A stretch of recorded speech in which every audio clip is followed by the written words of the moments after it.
With a smug grin and a mocking gaze, she points at him, pleading and begging him to go on and throw one of his usual fits. And honestly, she can't stand the thought that he's her childhood friend. And it was in that moment that something deep within him shifted, that something in the depths of his soul snapped. Takayashiki Rua is not your average girl. She's one of the hottest idols at the moment, while also being the granddaughter of Takayashiki Taizo, the chairman of the Teiken Group, Japan's ruling corporate giant, making her wealth and influence far beyond any normal person. In other words, she was a real-life princess in action.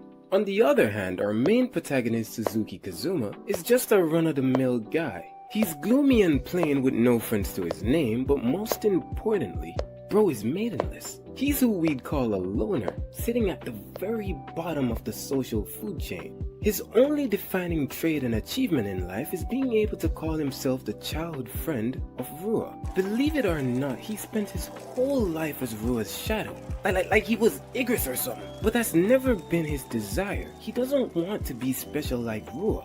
All he ever wanted was something simple, a real connection, friends, a girlfriend and a normal life. But he didn't just come to this conclusion suddenly, as he actually tried to express those feelings to her. But it took a turn for the worse. With venom dripping from her voice, she asked if he was stupid, that he should know his place like the worthless, gloomy loser that he is, as his only worth in life is being her childhood friend, nothing more and nothing less. That role alone used up all his life points, and he should get it through that tough skull of his, as her words ring through his ear that he should know his place.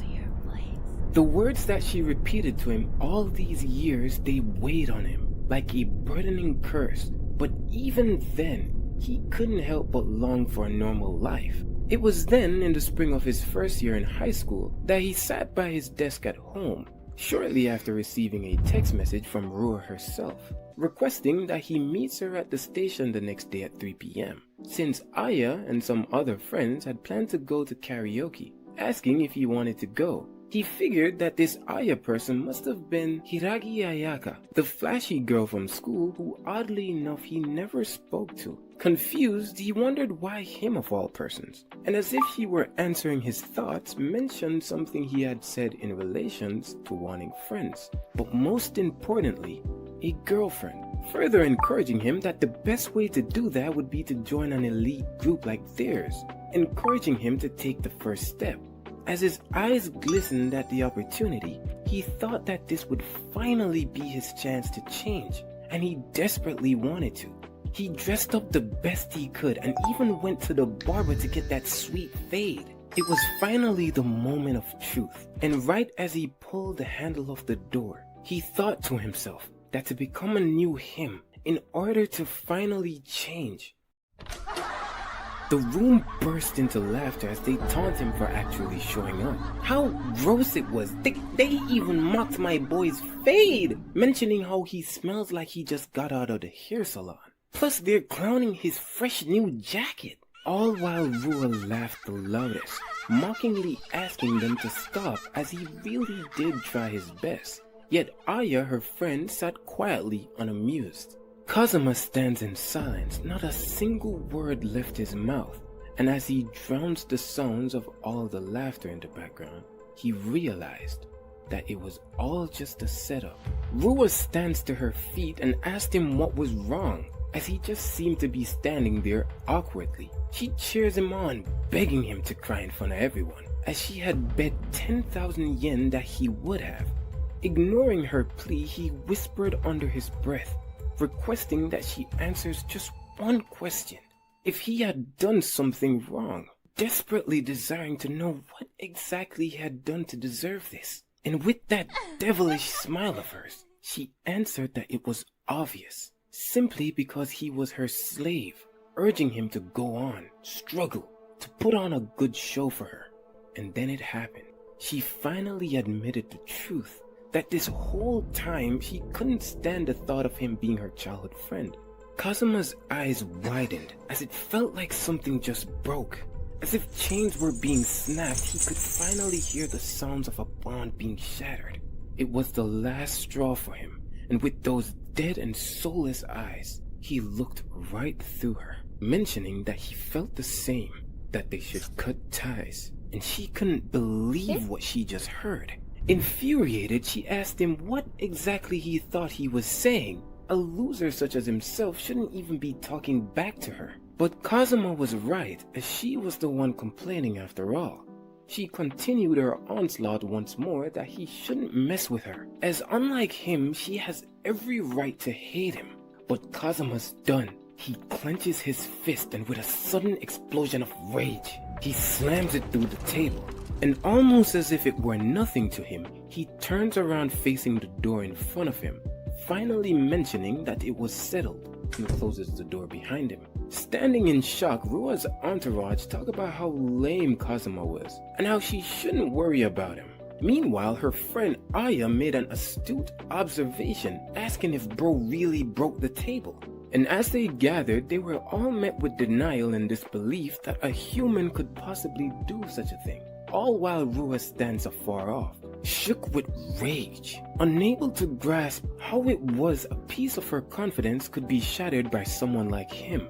And while standing in place, she screams that she'll never forgive him for breaking off their friendship. All while Kazuma, on the other hand, thinks how refreshing that whole experience had been for him, as the world itself seems to be glowing. He wondered why he had always allowed her to control him this whole time, as he'd much rather face high school alone than sell his soul to a beast wearing human clothing. But deciding to move forward and no longer living in her shadow, Kazuma finally felt free.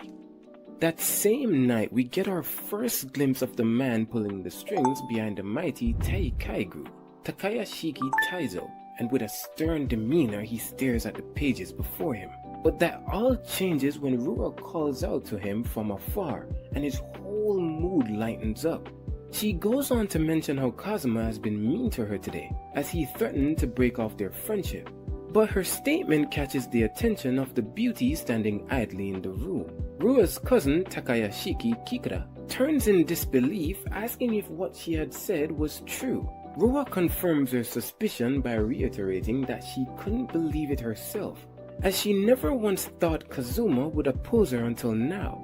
Still not convinced, however, her cousin Kikura mentions that maybe she had been the one to say something nasty, with Rua casually admitting to calling him her slave, and yeah, maybe she also said being his childhood friend was the worst. But they had already figured that that was what had happened, as it's only natural for him to be upset after being told that. But Rua doubles down, insisting she was only teasing him.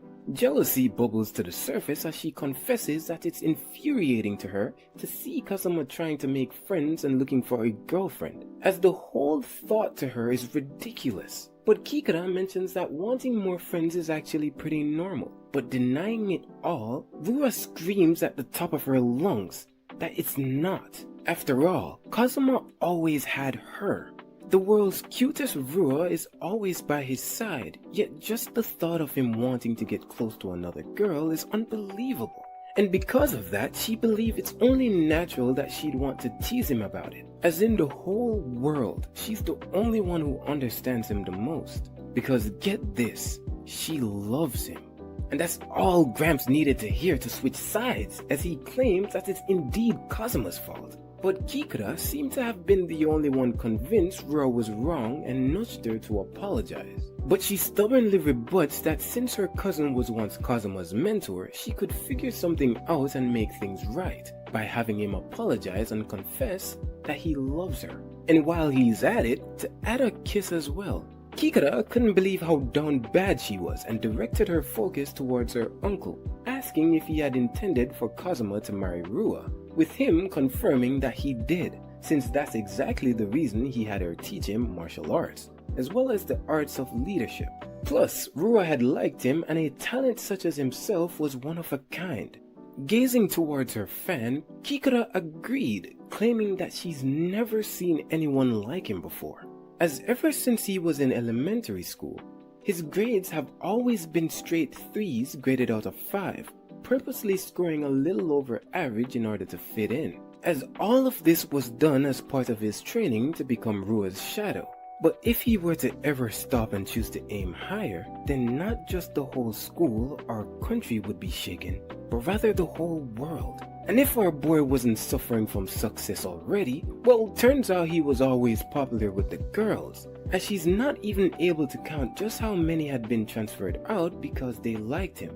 And as a result of that, he never realized just how popular he was. Hearing this, Rua stands proud as she claims that that's her Kazuma after all, while Chairman Takayashiki mentions that that's why he's a worthy candidate to take over his company. But Kikara saw much further, since now that he's cut ties with Rua, he no longer needs to hold himself back, and she couldn't help but wait for the moment when everything would spiral out of control. And it started the very next day. The halls of the Teikai Academy buzzed with tension, and right in the center of the corridor sat a single desk and chair that belonged to Kazuma. The message was loud and clear. He went against Rua, and this was his punishment. Of course, the ultra-rich Harris would stoop this low, just to prove how much of a cruel, spoiled human being she really was. Still, he didn't let it shake him. Instead, he calmly weighed his options. Option 1 was to drag the desk back to class and endure the ridicule. Or option 2, complain to the staff. But it wouldn't have been worth it since the school literally belongs to her grandfather, chairman of the Teikai group. You see, this isn't just any academy. This is Teikai Academy, a school that cultivates S-class talent, where elite students from across the nations are recruited under a scholarship program to become the best in sports, arts, and academics, you name it. If you excel, you don't pay a single yen. But make no mistake, because this place runs on a hierarchy, a real-life castle system, complete with upper and lower ranks. And sitting at the very top of the throne, Rua, the self-proclaimed princess herself. So yeah, option 2 was out the window. Instead, Kazuma does something no one expected. He grabs his pen and quickly scribbles a quick message on the paper taped on the chair. He stated that he'll be studying on his own, and since it was a direct message from Princess Rua herself, then they should please count him as present. Surprised by his 200 IQ play, the other students stood in shock as Kazuma decides to head to another location, but also thought about how troublesome it would be if others found out about it. And upon his arrival, he reveals that it's an underground library that only he and a few others know about, as most students and some teachers are unaware that it even exists. But since he's a regular, the senior of the library committee lets him in sometimes. As he walks down the stairs towards the door, he thought about how he just killed time until classes were finished, thinking how he'd always wanted to live a normal life. But now that he's gone against Rua, he doesn't think he'll be able to make many friends or having a girlfriend for that matter. And as he grips the door handle, he wishes to now live quietly on his own, and opening the door before him, all he saw were yams. And it's in that moment that Kazuma had no idea about the story that was about to be unfolded right before him, as his goal of seeking an ordinary life was now filled with extraordinary girls, and his days were now far from peaceful. With a million eyes watching, a single girl stirred up chaos. The evil and conniving Rua began her live stream on a channel with over 1,091,000 subscribers. Damn! And today she's here to vent about someone who seriously ticked her off recently, since just the other day she went out for karaoke with a few girls from her class. Apparently, someone in Rua's karaoke group decided to kill the vibe mid-session and just left. Halfway through, I know, tragic. Rua leans in close to address her legions of subscribers, whom she affectionately calls her loyal subjects, telling them to listen up, since if the party's poppin', they should never be the odd one out to wreck it. Oh, and lastly, she has some huge news, announcing a brand new gig, and she's teaming up with a new voice actress named Minato Amane. They're not only working at the same agency, they also happen to attend the same school. Their debut CD is dropping soon, and the first live event is scheduled for next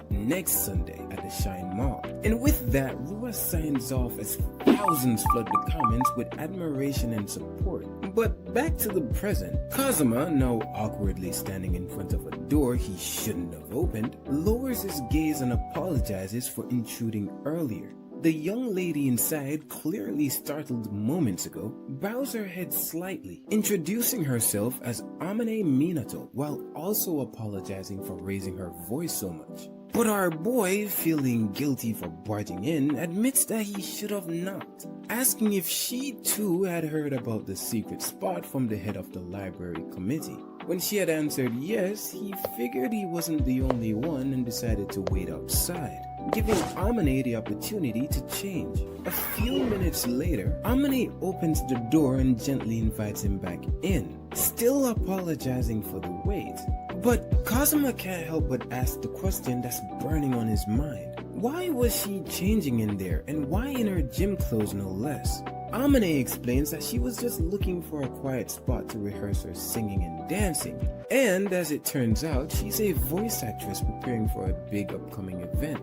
That's when the realization hits him that she's from the entertainment world, just like Rua, another elite handpicked by the academy. He glances around and notices a oversized mirror Amane brought with her, clear evidence of her dedication. But it also made him curious because why wasn't she in class? Amane's eyes drop since this morning when she arrived at school, she found her desk and chair in the hallway, accompanied by a sign that read, "No seat for you." Kazuma freezes. He's heard this before. The setup, the humiliation, and suddenly her teary eyes from earlier makes perfect sense. Just then his phone buzzed with a new message. No, multiple messages. All from Rua. She's demanding to know where he is. Worse yet, she's asking if he saw her newest video. She might just reveal his name in her next live stream and let her fans hunt him down. Unless, of course, he brings his pathetic little desk back into class and beg. And just from the look in his eyes, you could just tell he was disgusted. Kazuma turned his attention back to Amane, but still puzzled. Since if she was really one of Teikai's special scholarship students, then why was she going through all this effort? But even though Amane is a voice actress, she's far from popular.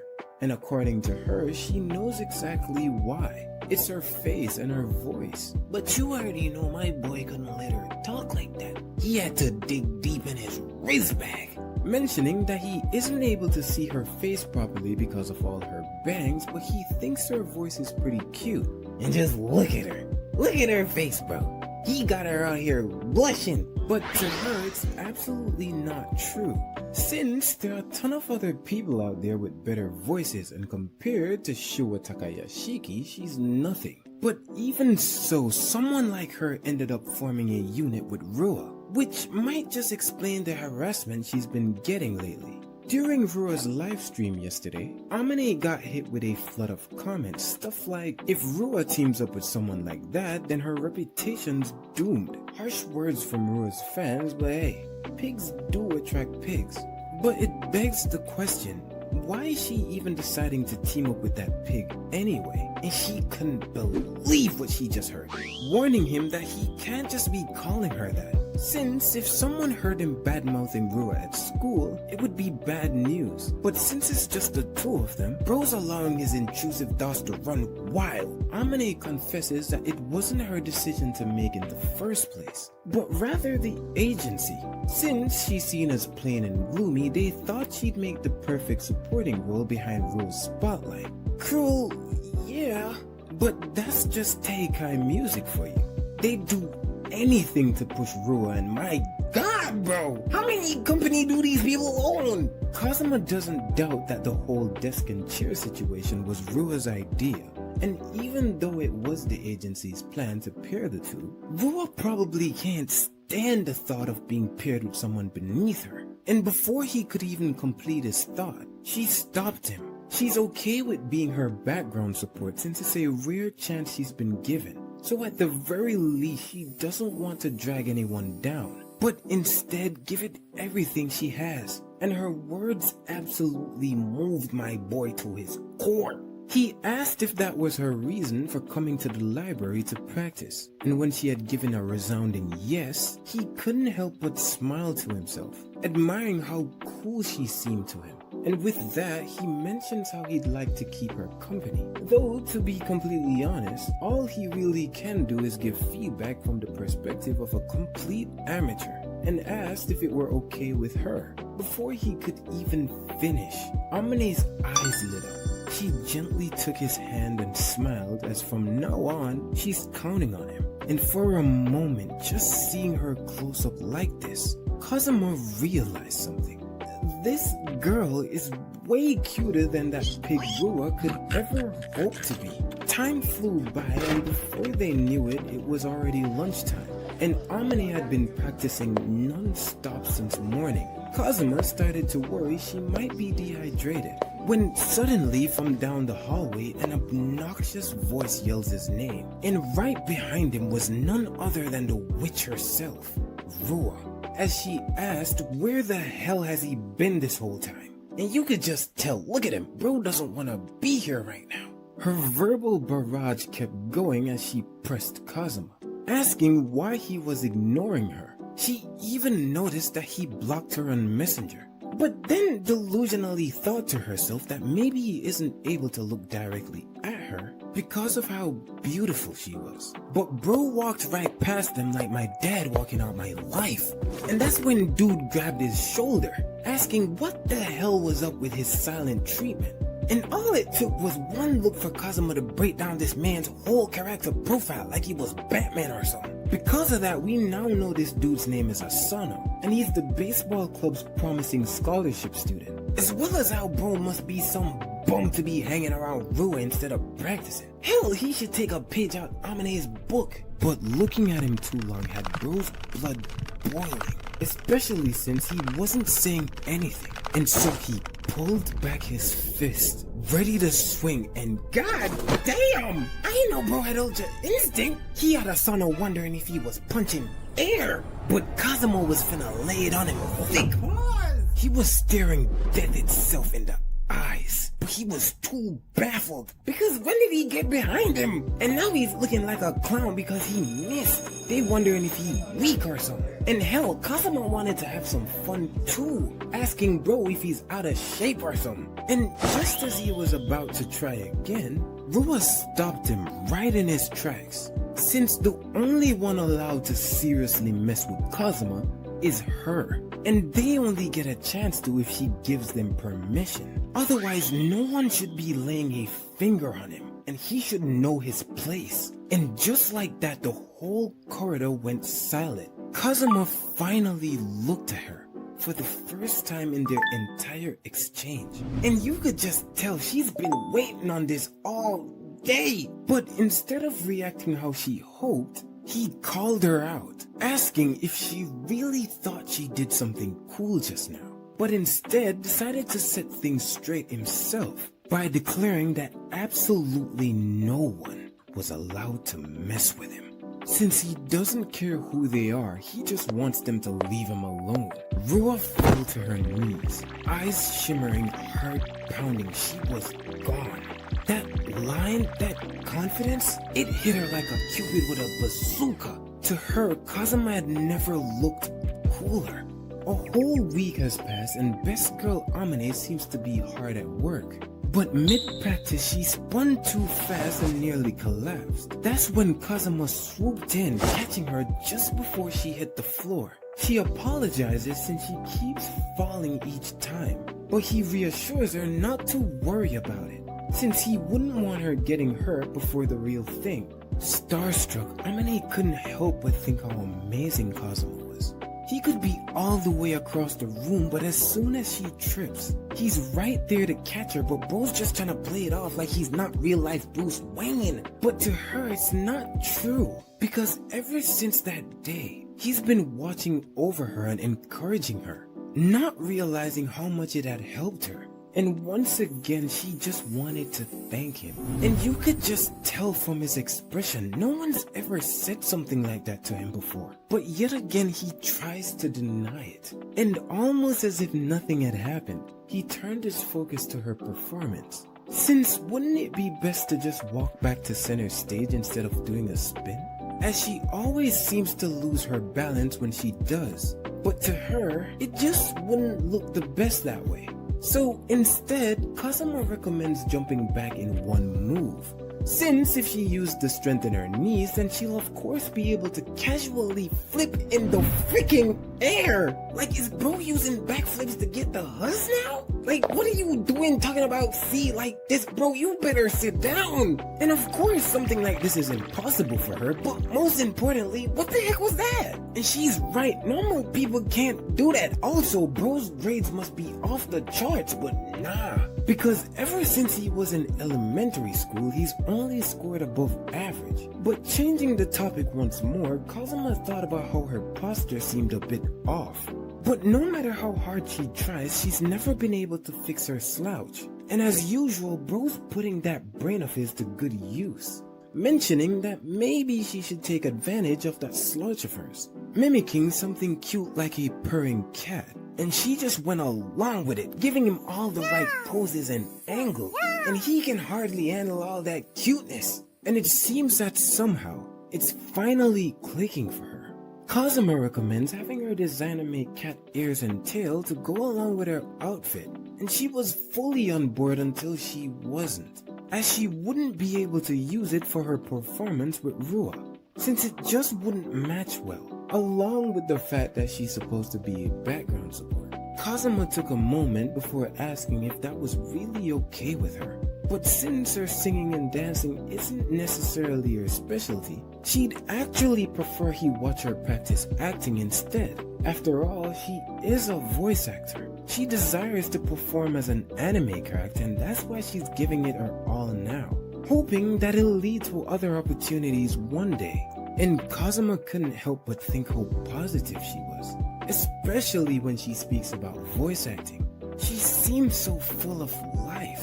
He confesses how he felt envious, as he doesn't seem to have any dreams or goals to aspire towards. When she asked if there wasn't anything he wanted to become, the only thing that came to his mind was that he wanted to be ordinary. A life that he could be proud to proclaim that this was who he was. And even then she believed in him, since if it was him, she had no doubt that he could attain the very thing he wanted. And that's all he needed to hear as he smiles in appreciation for her kind words. Feeling a lot closer to him, Amane took the opportunity to ask a more personal question. Since the other day, well, she heard that he had gotten into a fight with Rua and thought that maybe it was because of her. He reassures her that that wasn't the case, but being persistent, she mentions how they were childhood friends and how she must be putting him in a tough spot. But he doesn't consider her a childhood friend anymore, and that's all she needed to hear. She steels herself to make a confession. She stutters at first, but proceeds to ask if maybe he'd like to... And the witch herself appeared on the scene, asking what the hell were the two of them doing in such a cramped space, as she gets ready to unleash her attack. All hell breaks loose as Rua bursts into the secret library. She'd heard Kazuma was here, but she hadn't expected him to be with someone. She asked why the hell was he with this trash voice actress in the first place, as she's nowhere close to being as popular as she is. And just like that, the insults started flying, calling Amane literal crap and stupid. Rua finally pieces it all together. This is why Kazuma's been slipping away after school. It's all because he's been meeting up with some girl. And just the thought of it was enough to bring her to tears. But who's gonna tell her we don't care? She's not letting it go though, because Kazuma should be beside her instead. Amane, trying to de-escalate, puts all the blame on herself, saying Kazuma was just helping her out. But the moment she says his first name, Rua's ears twitched. She storms over, grabs Amane by the collar, and pulls her close. Because who the hell gave her permission to call him by his first name? Instead, she orders her to know her place and call him Suzuki instead. As getting close to Kazuma? Well, to her, she's a million years too soon. She even went as far as to bet that beneath those bangs of hers, she'd be ugly. But boy, was she wrong. Like, look at them eyes, bro. It's almost as if someone had gut punched her. She asked if she had shown Kazuma that cute face beneath her bangs, and immediately pulled out duct tape out of God knows where to slap those bangs back into place. But having enough, Kazuma called out to her, demanding that she cut it out. Since aren't the two of them supposed to be a part of some group? And though he might be right, Rua thinks she's just a supporting role anyway, so she can treat her however she wants. But Kazuma wasn't having it. That so-called sidekick of hers has been training every single day just to hold her own against Rua, so she shouldn't get in her way. But his actions only confuses Rua, since why was he taking Amane's side and they're clearly childhood friends? Kazuma thinks differently as he stands by those who work hard. He had to let her know again that they're not childhood friends. Bro, is you deaf? And she could just feel this man's bloodlust seeping through his skin. She struggles to get her words out at first, asking if he was still mad about the other day, as what she said was just a joke. And bro was confused. A joke? She low-key traumatized our boy. And how many people has she hurt with her so-called jokes? She's in high school, man. She needs to grow up and know the difference between what's okay and what's not. Like, she's the one who needs to know her place. And his words had her shaking in her boots. And without waiting for a response, Kazuma turns, walking right past her, signaling to Amane that they should leave. But turning to face him, she declares that she's way cuter than Amane, and there's no way she'd lose to some trash tier voice actress like her. And before she knew it, they were already out the door. While outside, Amane lowers her gaze, apologizing, thinking it might have been her fault why Rua got upset. But Kazuma reassures her that she doesn't need to apologize, since it just gave him a perfect idea, as they might be able to throw Rua off if they poke at her oversized pride. He's calling it the Iman Yan dance operation. After a bit of browsing at a nearby convenience store, Kazuma handed Amane a cute black cat earpin and asked if she had a YouTube channel by any chance, requesting that she wears it and uploads her most recent cat dance, as he surely will catch people's attention. But Amane, just like me bro, she barely got any subscribers and doubts her video would get any attention. Kazuma puts her mind at ease since he has a plan to help with that. His only request is that she trust him. His confidence was enough to calm her nerves. And after a brief pause, she nodded, but Kazuma wasn't done. He asked if she'd be okay with lifting her bangs when she recorded the video, as she's seriously cute, but just the thought of other people looking at her face makes her anxious, and hiding behind her bangs help her to relax. Curious, Kazuma asked if her agency ever mentioned anything about it, but it also makes sense why they wouldn't, since her appearance suits the support role image they were going for. Kazuma, piecing things together, think that was probably their plan all along. They should have gone solo from the start, but as it turns out, that is the plan. After the upcoming event, the group is disbanding. Amane said it like it was no big deal, but Kazuma couldn't hide his disgust, thinking how showbiz must be dirty, while Amane thinks it's only natural since the agency is owned by Rua's grandfather. So of course they'd favor Rua more. Plus, when it comes on to popularity and beauty, she thinks Rua's way out her league. And because of that, she wonders if going up against someone with power and status as Rua, if it was really okay.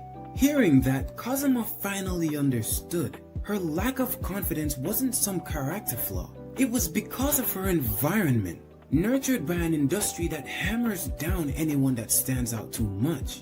Whether it was school or showbiz, Amane had always been surrounded by people too afraid to lose their position. People who tear down others just to be standing out. No wonder Amane's confidence is so low. Calling out to him using his last name, Amane asked if he were childhood friends with Rua, and how she seemed to like him a lot, but to Kazuma it's just annoying at this point. But also he wanted to let her know that it was okay for her to call him Kazuma instead. Amane lit up, glowing with excitement. She mentions that it would make her really happy if he called her Amane as well. And look here bro, he did it effortlessly. And yo, why are you blushing? You just told him he could call you that. And with her newfound determination, she looked up, mentioning that she'll do her best for the video shoot coming up. And before anyone could blink, the video was live. A bright chirpy Amane introduces herself as the voice actress performing the Amanyan dance on a channel with 41 subscribers. Then she danced, and not just any dance. We're talking backflips bro, probably the same move Kazuma taught her last chapter. At the end, a little breathless Amane returned to the camera, as she will be performing live this Sunday, and if anyone watching was free, they could stop by. She also made sure to ask everyone watching to subscribe. Makes me feel like I should be telling y'all to subscribe more, but hey.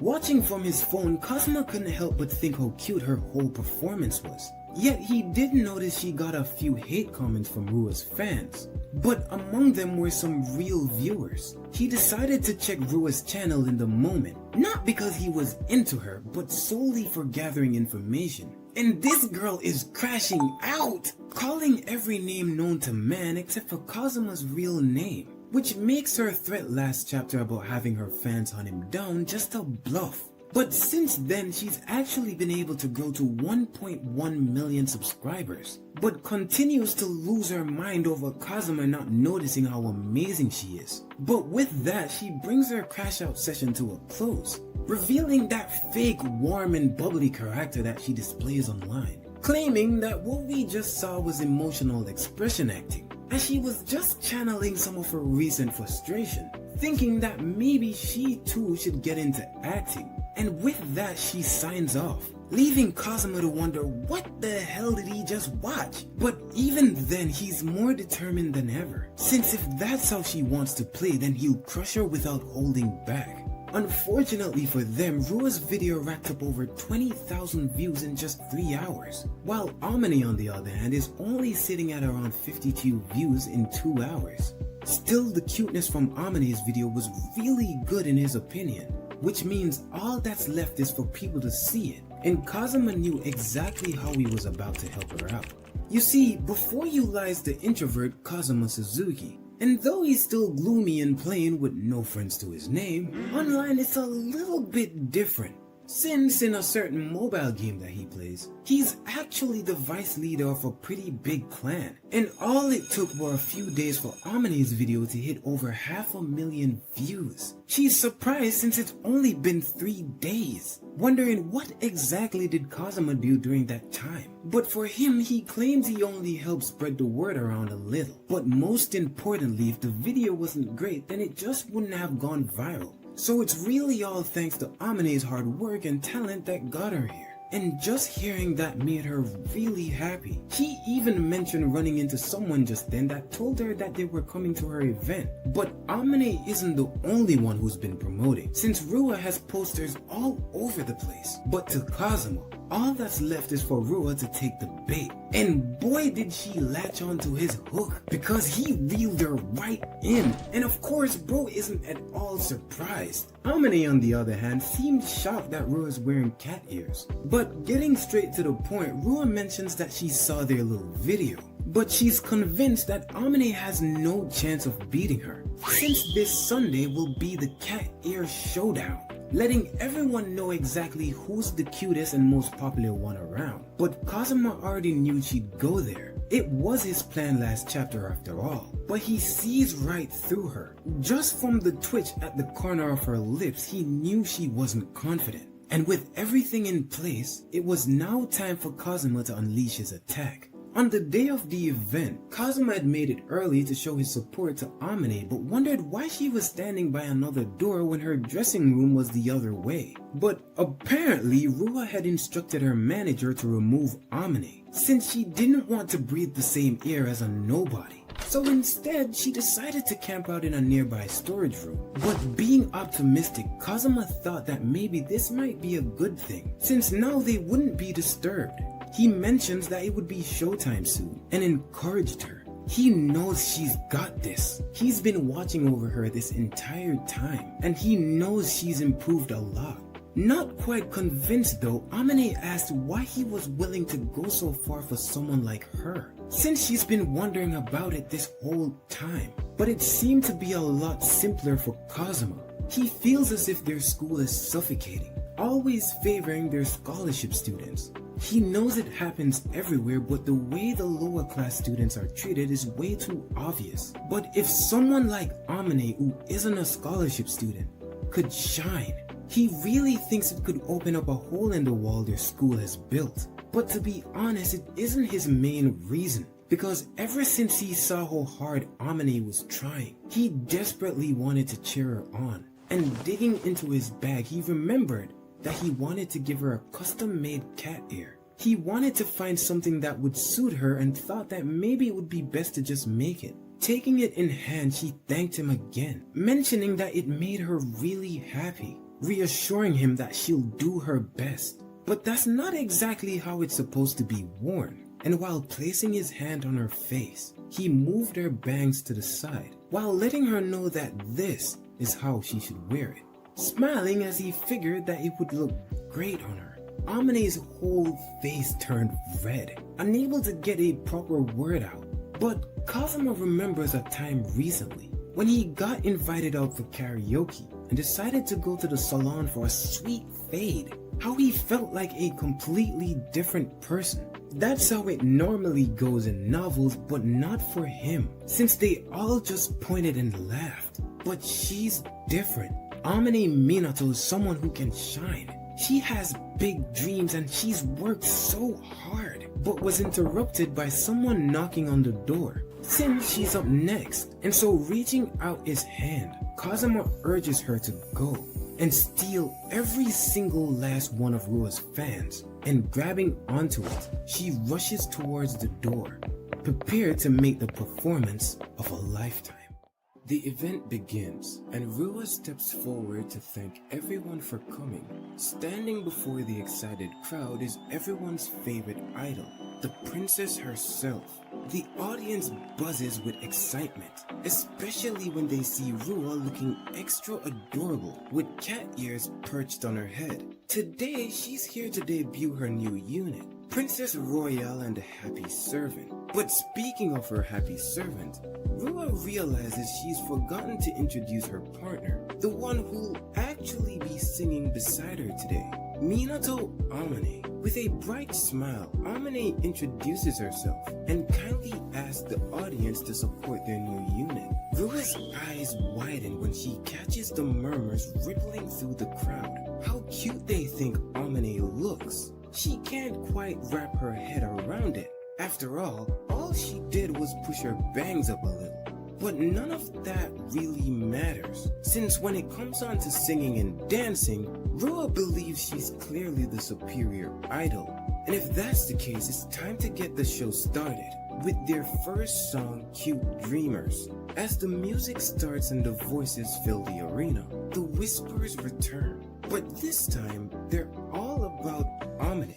The crowd wonders who's this charming girl beside their princess, and has someone this cute ever been on TV before? Isn't Amane way cuter than Rua? Even her singing and dancing seem to outshine Rua too, and it's in that moment that Rua can feel it. She's starting to sweat from all this pressure. To Kazuma, watching from above the stage, Rua has already lost. She must have thought that opening with her singing and dancing would guarantee her victory.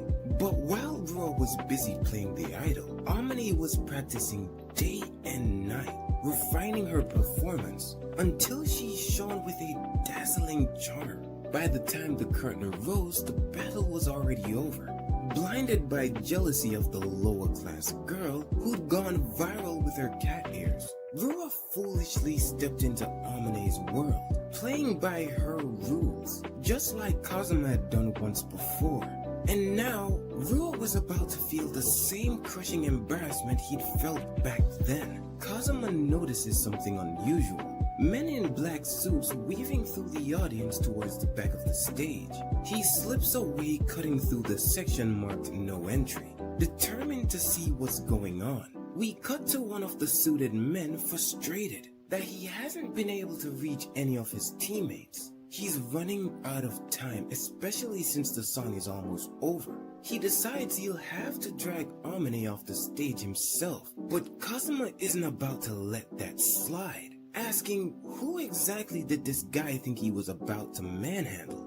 The man, too focused on his mission, doesn't even notice his fallen comrades lying behind him. He wants to know exactly what happened, but Kazuma's the one who's asking the questions here.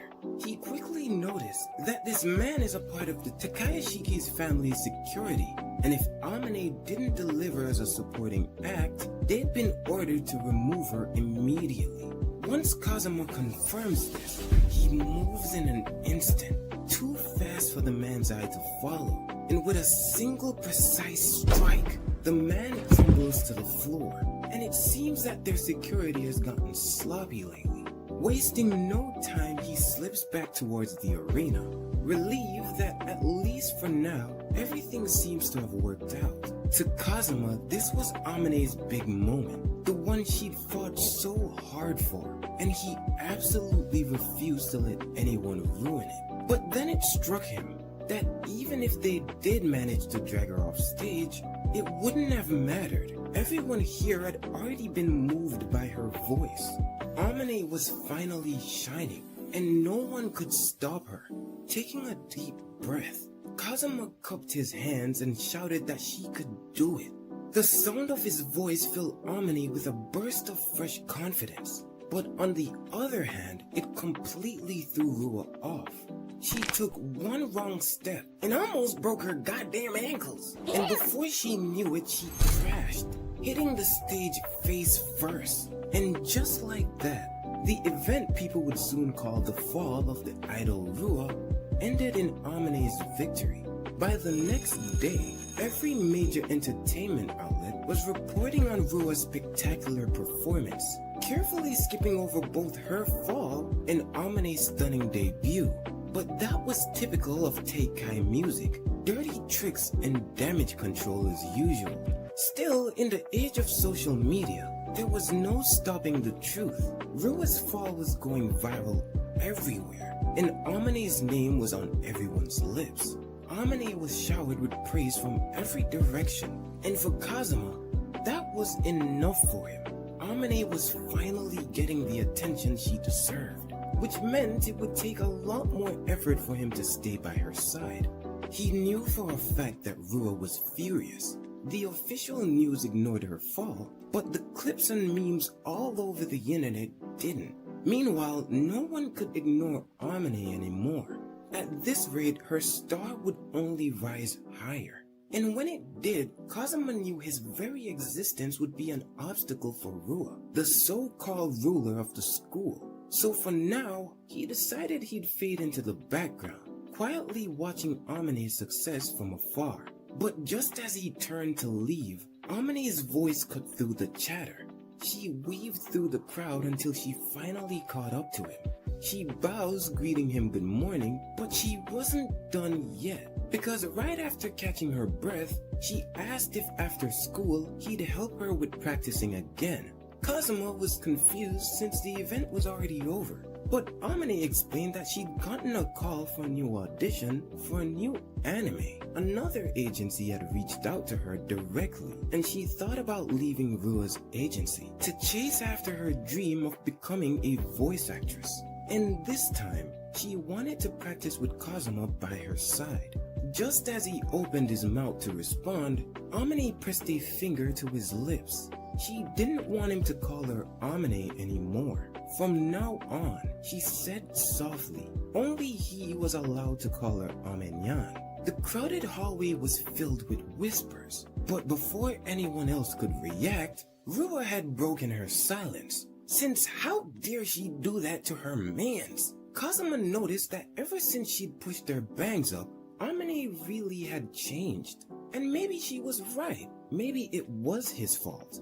He'd been the one to give her this newfound confidence after all. and leaning in closer, Amane asked in a whisper if he planned on taking responsibility. And that was the final blow. Rua could only watch as her man got snatched up right before her eyes, then fainted on the spot, while Asano somewhere in the crowd shouts that they should call an ambulance.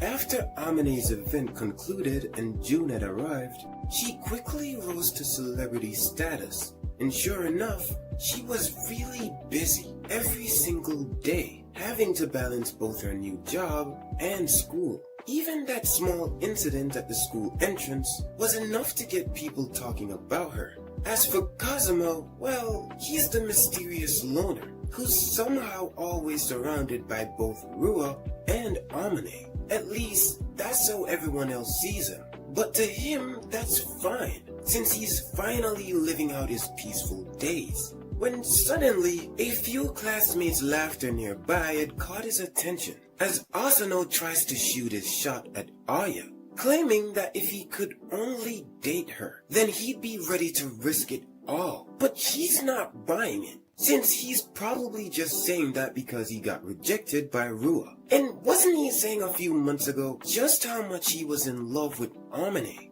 To her, he's too desperate to get a girlfriend, and at this rate, no one's gonna want him if he keeps it up. And while everyone teases him for being an open book, he claims that he actually really did mean it. After all, Aya's really pretty, a fashion leader, a top student, and the star of the dance club. So of course he'd actually want to date her. But all she did was laugh right to his face, as that's clearly a pickup line that he just used. Besides, she already has a boyfriend, and Asano damn near died from yet another rejection. It seems as if this was something everyone else knew though, as Aya's definitely the type of girl who isn't interested in guys who don't have a car or money. And our brother Asano's out here starving, like he needs this girl, claiming that he too has money, so he'd definitely be able to treat her to some tea. And that alone almost had her laughing in his face again, asking if he knew what it was she held in her hand.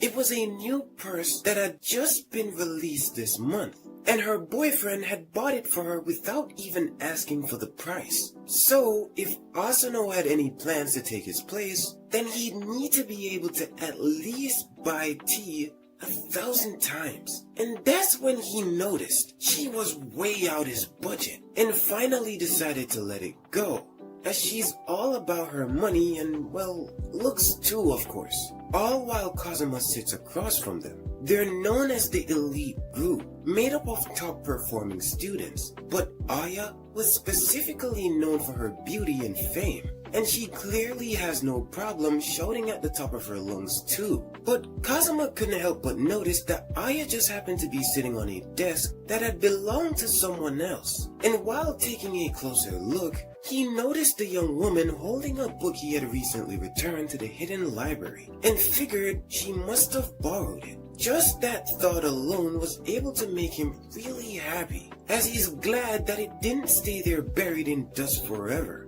He knows it's a good book, and he could tell she really wanted to sit quickly to read it. And while taking a moment, Kazuma decided to approach Aya and mentioned that that wasn't a place to be sitting, and asked her to move. And at first her eyes widened, but had quickly turned into frustration, because how dare some loser try to act all buddy-buddy with her, mentioning how he was so annoying. But Kazuma don't give a damn. The bell was about to ring, so she should just go back to her seat. But she gets even louder, since there's still time. Plus, it's none of his business anyway. All while Kazuma thinks how stubborn she was, remembering her from when he had gone out for karaoke in chapter 1. She had given him a cold look back then as well, and it had him thinking that maybe Aya actually hates him. But whether she hates him or not, he has no other choice. And while scooping her up in his arms, he gently lifts her off the table, all while everyone stood there watching. And not before long, her whole face had turned red. But Kazuma was unfazed, calling out to the young lady who needed her desk, since now would be the best time to make a move. and as she rushes in to clean this girl's dusty ass cheeks off her desk, she thanks him, and with his objective completed, he gently lowers her feet to the ground.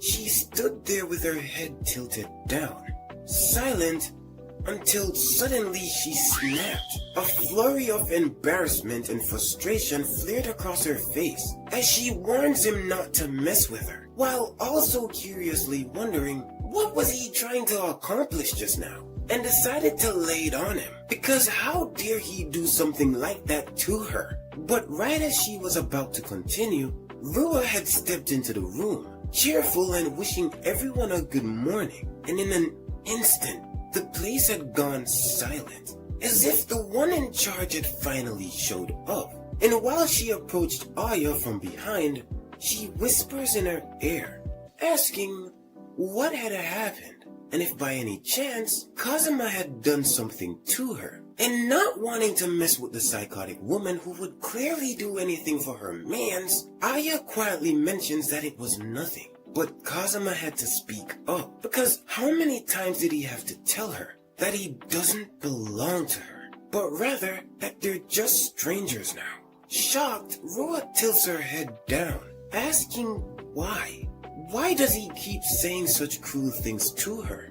As back then too, he kept siding with that garbage-ass voice actress, even though she was clearly thinking of him the whole time. But for the last time he mentioned that he only sides with those who work hard, and not with some lazy, arrogant pig like herself, and walked right back over to his seat. And since he had cut ties with Rua, Kazuma could finally do the things he wanted to do as an ordinary high school student. And the first thing he thought about was finding his first part-time job. But he seems to be unsure of what jobs would even suit him. There is this new maid and butler cafe that has a pretty nice pay. And now that he thinks about it, back when he was in middle school, he was forced to live in Rua's family mansion, having to learn how to clean and serve in preparation for having him serve their family. Sure, his new job might be a bit further than he'd like, but if it's an actual cafe, then maybe he'd be able to put his experience to the test. And while inside the cafe, it didn't take long for him to be hired on the spot, and apparently he'll be starting next week. As Kazuma sat there, he was surprised it was that easy, but his employer mentions how his gesture had seemed polite, so she's absolutely thrilled he was able to come by. Sure, their space is not all that big, and as a result of that, there's usually only 2 people serving at the front, while she's normally in the kitchen. But he actually shouldn't worry, because there's actually a very dependable senior who he can rely on. Plus, they're very easy to work with. And as while he made his way to the back to meet his dependable senior, he hopes that they'd at least be nice. And right as he opened the door, introducing himself, the young lady in front of him couldn't believe it, dropping her broom in the process, as she's unable to believe that their new part-time worker is actually Kazuma.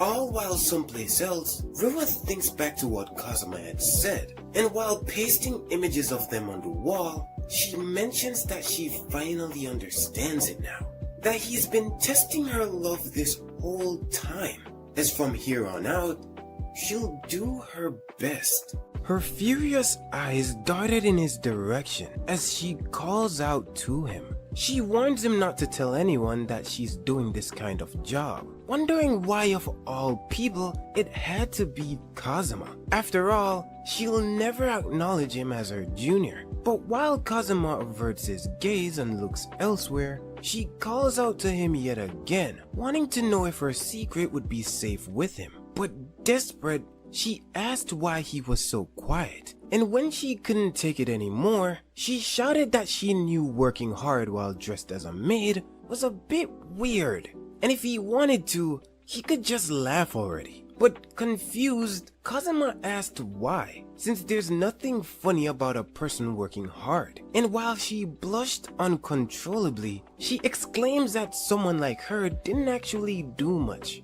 and she only really took the job because the pay was good. But from the looks of it, Kazuma noticed her cleaning was actually pretty thorough, as both the glasses behind the chandelier and underneath the chairs and tables were done really well. Not to mention the hard to see areas were actually pretty spotless. But yet again, she claimed that she didn't do it, that maybe some little kid did it instead. But if that was the case, then why is it that her hands look the way they do? Both her hands and knees are a bit dirty, and Kazuma wondered if maybe she had been kneeling down to wipe the stains on the floor with a cloth, and then shortly after went over it with a mop afterwards. How it was some amazing work she had done, and while she stared at him, she began to blush yet again, all while she grit her teeth, and shortly after shouted that he should just shut up already, and instructs him to go on and change his clothes before they open the cafe, since there's a lot she has to teach him before then. And as Kazuma stood there with a hopeful smile, he reassures her that he'll do his best.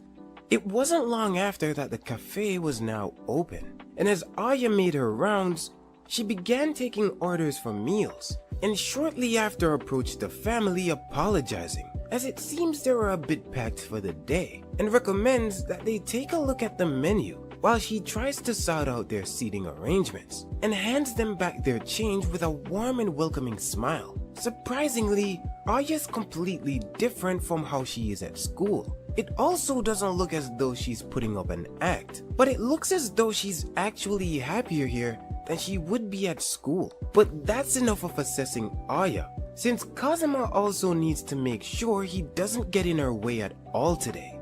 As the evening came and things began settling down at the cafe, Aya lies slumped over their counter, feeling exhausted.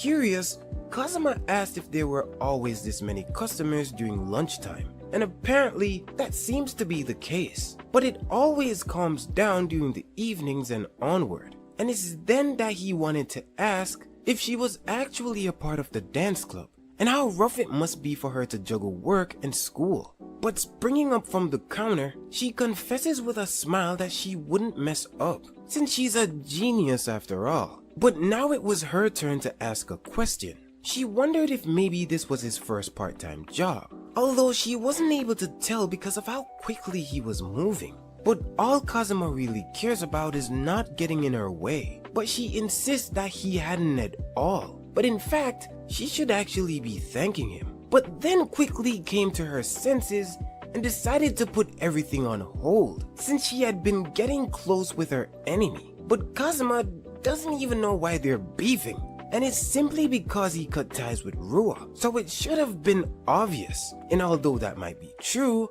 as for Aya and her friends, he actually holds no grudge against them. But what about that time he suddenly got angry during karaoke? How it must have been because he hated all her friends and herself as well. But again, he confessed that he didn't, and figured that it must have been because of that pig Rua why she still thinks that way. And when she finally realized it, she wanted to clarify if this pig he spoke of would be Rua. And it's true she used to follow her orders, but before she could even finish her thought, it didn't seem to matter to Kazuma anymore, since all that matters now was that he thought of her differently, genuinely respecting her. She's efficient and careful with her work, and that's why from now on, he'd like if she could teach him. And as she stood there in silence, she finally agreed to help him, as from this moment on, she would give her best, so he had better be ready. Grateful, he bowed before her, though a lingering question pressed on her mind about the man they had seen earlier. Apparently, during the visit of their last male customer, Kazuma had decided to step in. He mentions having wanting to ensure the customers had a great experience, but she already saw through his lies. She had been watching him the entire day, so she knows it's not like him to interfere with her work. And as he stood there, he thought for a while. He asked if she had realized that very same customer following her around. He was also a pickpocket who kept putting his hands in his pocket unnaturally, not to mention those suspicious eyes of his. And it seems Aya also had a strange feeling about this guy. But if that was the case, Kazuma asked why didn't she kick him out? as where did all that toughness she had at school go? And as she stood there, trying to get her words out, she mentions that it's because he's a customer. So she couldn't possibly say that, but he thinks she's taking it way too seriously. And if she ever saw him again, she should let him know so he could take care of it. She whispers a heartfelt thank you under her breath. And as she came a little closer to him, she noticed how kind he was, but was interrupted when another customer had entered the store. And as Aya turns to welcome them, it was none other than Amane, cheerfully entering while calling out to Kazuma. She had heard he was working part-time and wanted to stop by. But then Amane noticed something, since that person standing beside Kazuma looks really familiar, almost as if she had seen them somewhere before. And Kazuma picked up immediately. Aya had completely frozen up, as it seems she really doesn't want other people from school finding about her job, and mentions that it's probably just Amane's imagination. Also, he asked if Aya didn't have something she wanted to do around the back, and she gladly took that excuse to get up out of there. As time went on, Kazuma places a cream soda down and apologizes for the wait, while Amane cheerfully thanks him for her order. She couldn't help but notice how beautiful the restaurant was. She had some important work to do today, and since she gets all her motivation from Kazuma, she asked her manager for some extra time. Like, sure, the cream soda's delicious, but she really just wanted to see her mans in a tuxedo. And with another bite, she couldn't help but mention how happy she was in the moment. And that's really all that Kazuma needed to hear.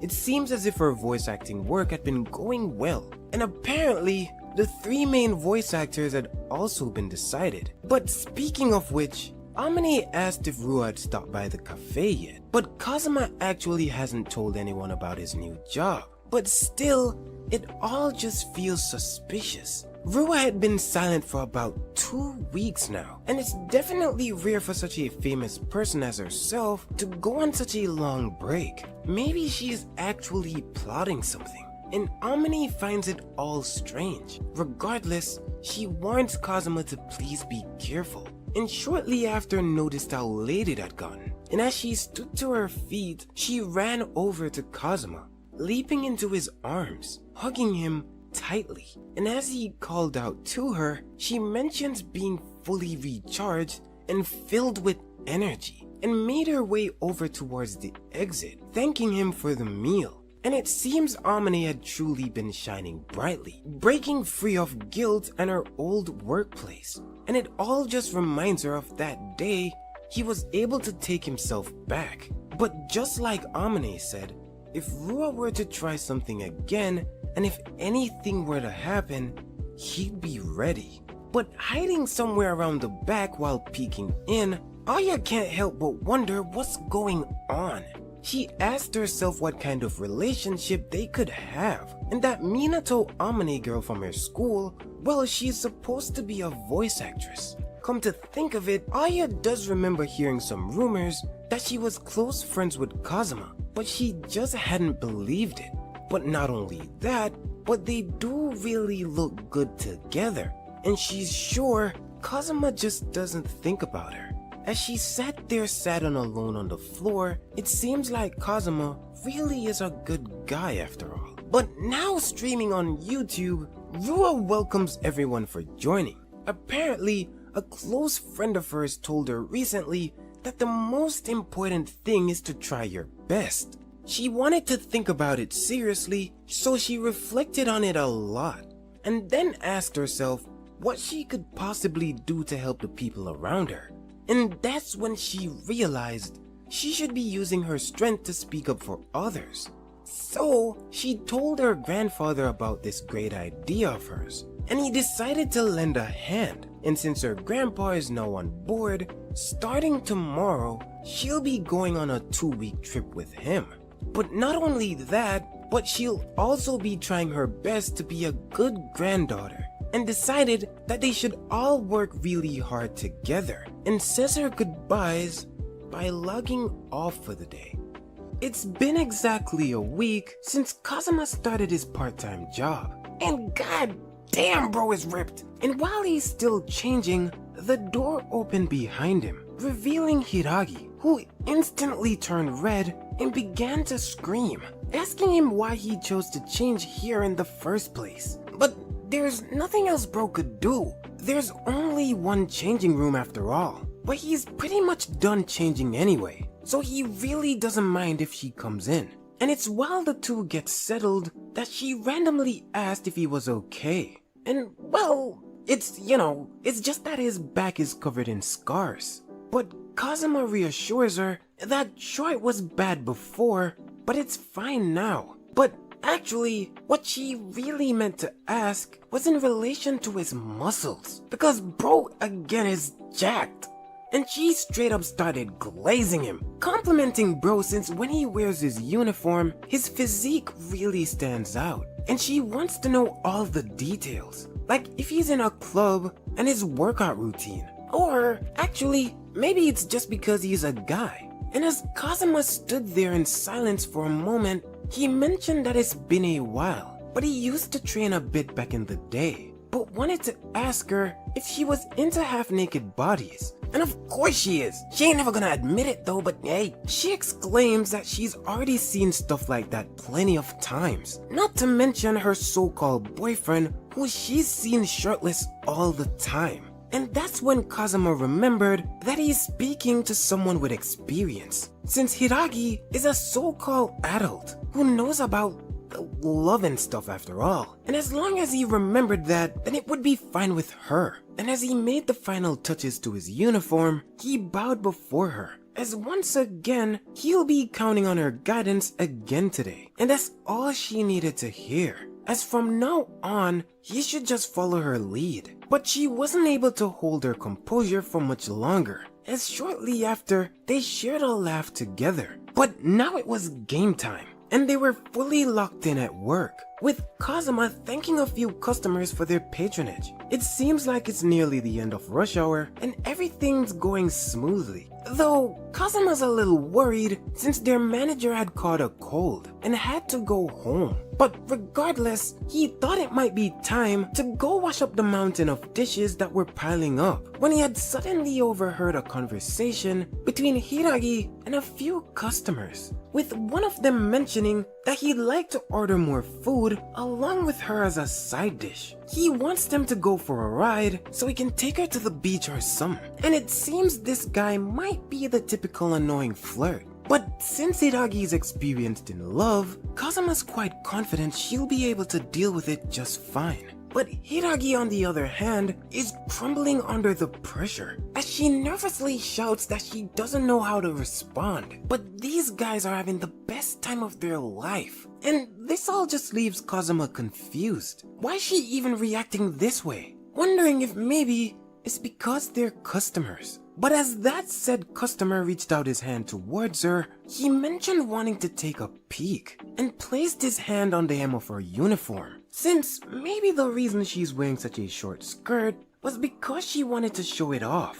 And as he grazed her thigh with the tip of his fingers, Hiragi shouts begging him to stop. But bro isn't getting it through his head, and neither are his pals in the back, because apparently Kachan's got a crazy temper. Plus he knows karate and warns her not to piss him off. And so while Hiragi trembles in fear, with a cafe filled with people watching, Kachan wanted to show off even more, urging her to look at the bottle he has in his hand. And since he's such a great karate master, he can split one of those bottles clean in half, and wanted to show her how it's done. And while the bottle was yet in mid-air, bro gave it one hell of a chop, sending the bottle flying all the way across the other room towards Kazuma, and he catches it effortlessly in his right hand. And bro's pals must think this is all a game. That bottle really almost hit someone, but Kachan doesn't care. He just wants to try again.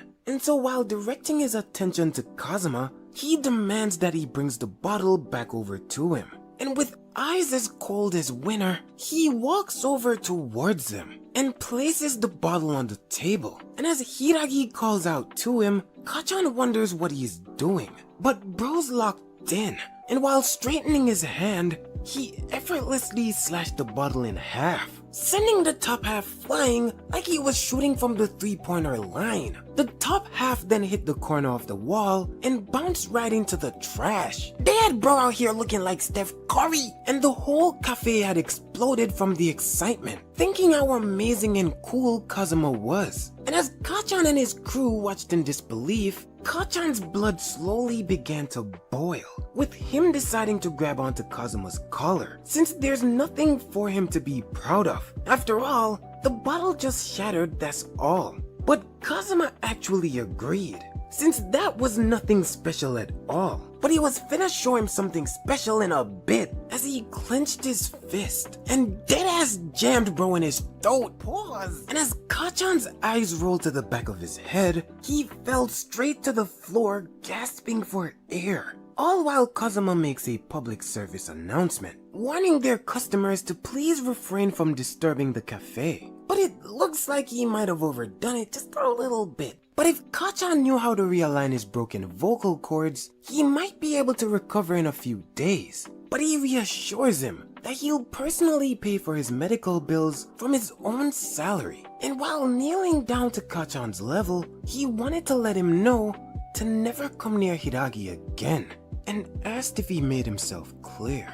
And big bro Kachan was spooked. He got up and dipped right out of there, and his crew followed behind him shortly after. And without wasting much time, he turned to ask if Hiragi was alright, while also reminding her that she did her best just now. But not before long, she spun around with tears welling up in her eyes, and planted her face in his chest. And once again, the cafe had an outburst, as they've never seen something so amazing. Apparently, Kachan and his crew had been causing trouble at this restaurant for a while now. And good for Hiragi, since she has such an amazing boyfriend. But she quickly tries to clear up that it's not like, Kazuma's her boyfriend or anything. But to be honest, they already knew, and just wanted to tease her a little. But on the other hand, there seemed to have been a customer that had gotten Kazuma's attention. And as the sun sets on yet another day, Kazuma wanted to ask once more if Hiragi was alright, since their regular customers might have gotten the wrong idea. But about that, Hiragi mentions that she's the one who should be apologizing for having him step in for her earlier. But Kazuma had already made it all the way towards the front door, mentioning that he'll be stepping out for a bit, since the customer who had stepped out just now seemed to have forgotten something. And before Hiragi could even respond, he had already closed the door behind him, leaving her to wonder why it is she's always like this, and why is it that she can never tell the truth about how she feels. And as night falls, Kazuma calls out to the customer that had just left, mentioning that he had forgotten something, and he recognized Kazuma right away as the waiter from earlier who was really nice. But while checking his bag, he knew for a fact he hadn't left anything, and wonders if maybe Kazuma had gotten the wrong person. But Kazuma insists he takes a look regardless. He noticed this chip had been stuck under table 8, and it seems to be a listening device. And as soon as bro saw the chip, he had to lock in, mentioning how that's pretty scary, how there's a bunch of dangerous people out there, so Kazuma should be careful. But Kazuma already has too many on his hands, especially since kicking out the 3 from earlier. And as the man stood before him tried to make light of the situation, Kazuma mentioned that at that time earlier today, everyone in the cafe was focused on the commotion at table 2, but he was the only one who was looking down. The man claimed he was just scared, since if he had met eyes with Kachan and his crew earlier, there's no telling what those guys would have done to him. But Kazuma thought otherwise, since the man standing before him was very composed. And he noticed when he had picked up the bottle, the man had calmly slipped his hand under the table. And while looking dead in his direction, Kazuma called him a fat rat. And as the man before him caught on, a nasty smile grew on his face. And he immediately dashed towards Kazuma with haste and punched straight in his direction. But Kazuma dashed right on past him, and before he knew it, it was already up for him, as Kazuma stood behind him with his arms wrapped around his neck, ready to play Pop Goes the Weasel, and he didn't expect anything less from the prodigy and the pride of the Takayashiki family. And so it seems like the 10 Arts wasn't just a rumor after all. Back at the cafe, Hiragi can't help but think just how cool Kazuma was today. And it's weird since he doesn't stand out much at school, yet he still manages to get a lot done, all while chasing away those guys from earlier. And she can't help but wonder who he is. Probably Batman at this point, to be honest. But one thing's for sure, and it's that he's always kind to her, and wonders if maybe she should finally tell him the truth, but only when the time feels right. Elsewhere, that very same night, Kazuma's getting down to business. It seems the so-called top 10 members of the Takayashiki family wasn't just a myth after all. And right away, Kazuma picked up that the pig herself must have sent him, asking if him of all people got chosen to eliminate all the girls around him. But this man ain't snitching, since it's a part of the job, and that's all Kazuma needed to hear, as he crushes the listening device in his hand, telling him to beat it, and made it clear that whoever sent him should never come anywhere near him again. But this old geezer doesn't think he could just let him walk away, since if his mission were to fail, he'll probably be erased from the underground world, and by some high schooler no less, which means they had only one option left: to throw hands. Plus, if he beats Kazuma, his reputation will more than likely skyrocket. Hell, he might even get a new job opportunity. Or even better, if he were to hurt the cute maid back at the cafe, he'd more than likely earn Rua's favor. And just look at this man, Kazuma.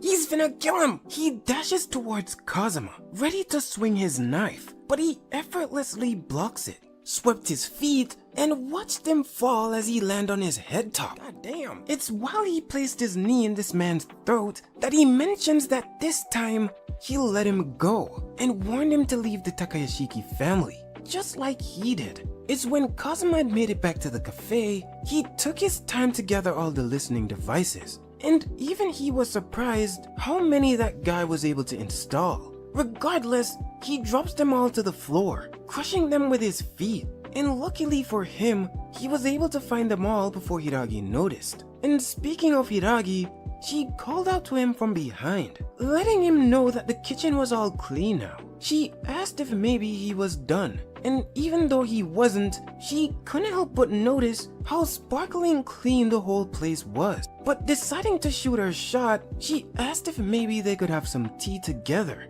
It's not long after he had agreed to it that she wanted to ask him a question, since she had always been curious why he started working part-time in the first place. And to him, it was actually pretty simple. He wanted to try his hand at doing things a normal high schooler would do, since up until recently, he only took care of that pig Rua, so he wasn't able to do normal things. And upon hearing that, she wasn't able to hold her composure much longer, as she laughed out loud at the fact that he had called Rua a pig. And now that she thinks about it, only he could go as far as to say that about the granddaughter of the Takayashiki family. But flipping the question back over to her, he wanted to ask why she started doing part-time as well, asking if maybe it were to pay off a debt, even though it doesn't really seem like she has problems with money. It's as she took a moment to think about it that she confesses that all the name brand purses and stuff,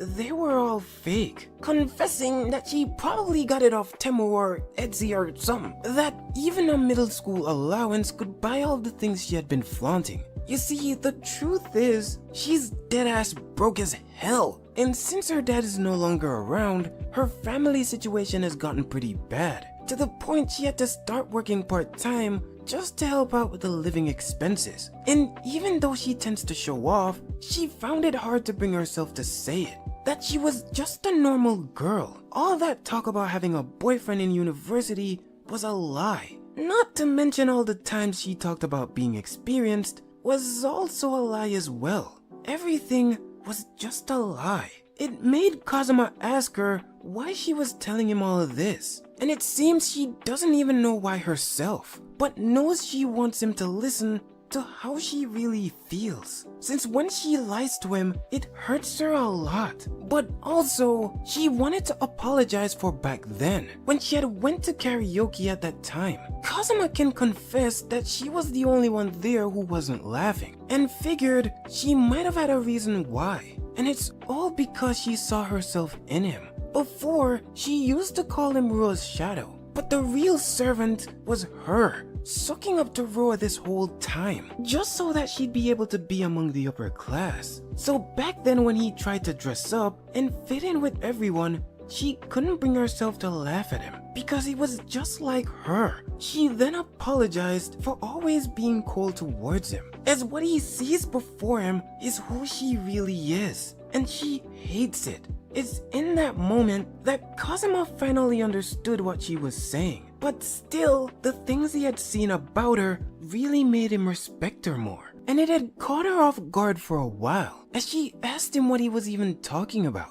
wondering if he had missed everything she had just said about her fake boyfriend. That really, all she was doing was trying to keep up with Rua's level of wealth. But that's not it. Kazuma doesn't care about the recommendation, her boyfriend, or brand names. He just respects her for being the maid who seriously gives it her all. But she swears that anyone could have done it. But he insists that it's not just anyone, since to him, Hiragi is the cutest and most honest maid he knows. But calling out to him, she thought that maybe he shouldn't compliment girls like that so easily, since, you know, his girlfriend might just get mad. And bro really said who? And of course she's referring to Amane, since aren't the two of them dating? But Kazuma mentions that they're not. And once she had heard that, her eyes had widened in disbelief. But you know, it really does look like Amane's head over heels for him. And if he's got a pretty and popular girl as his girlfriend, he should be happy. So why not just date her?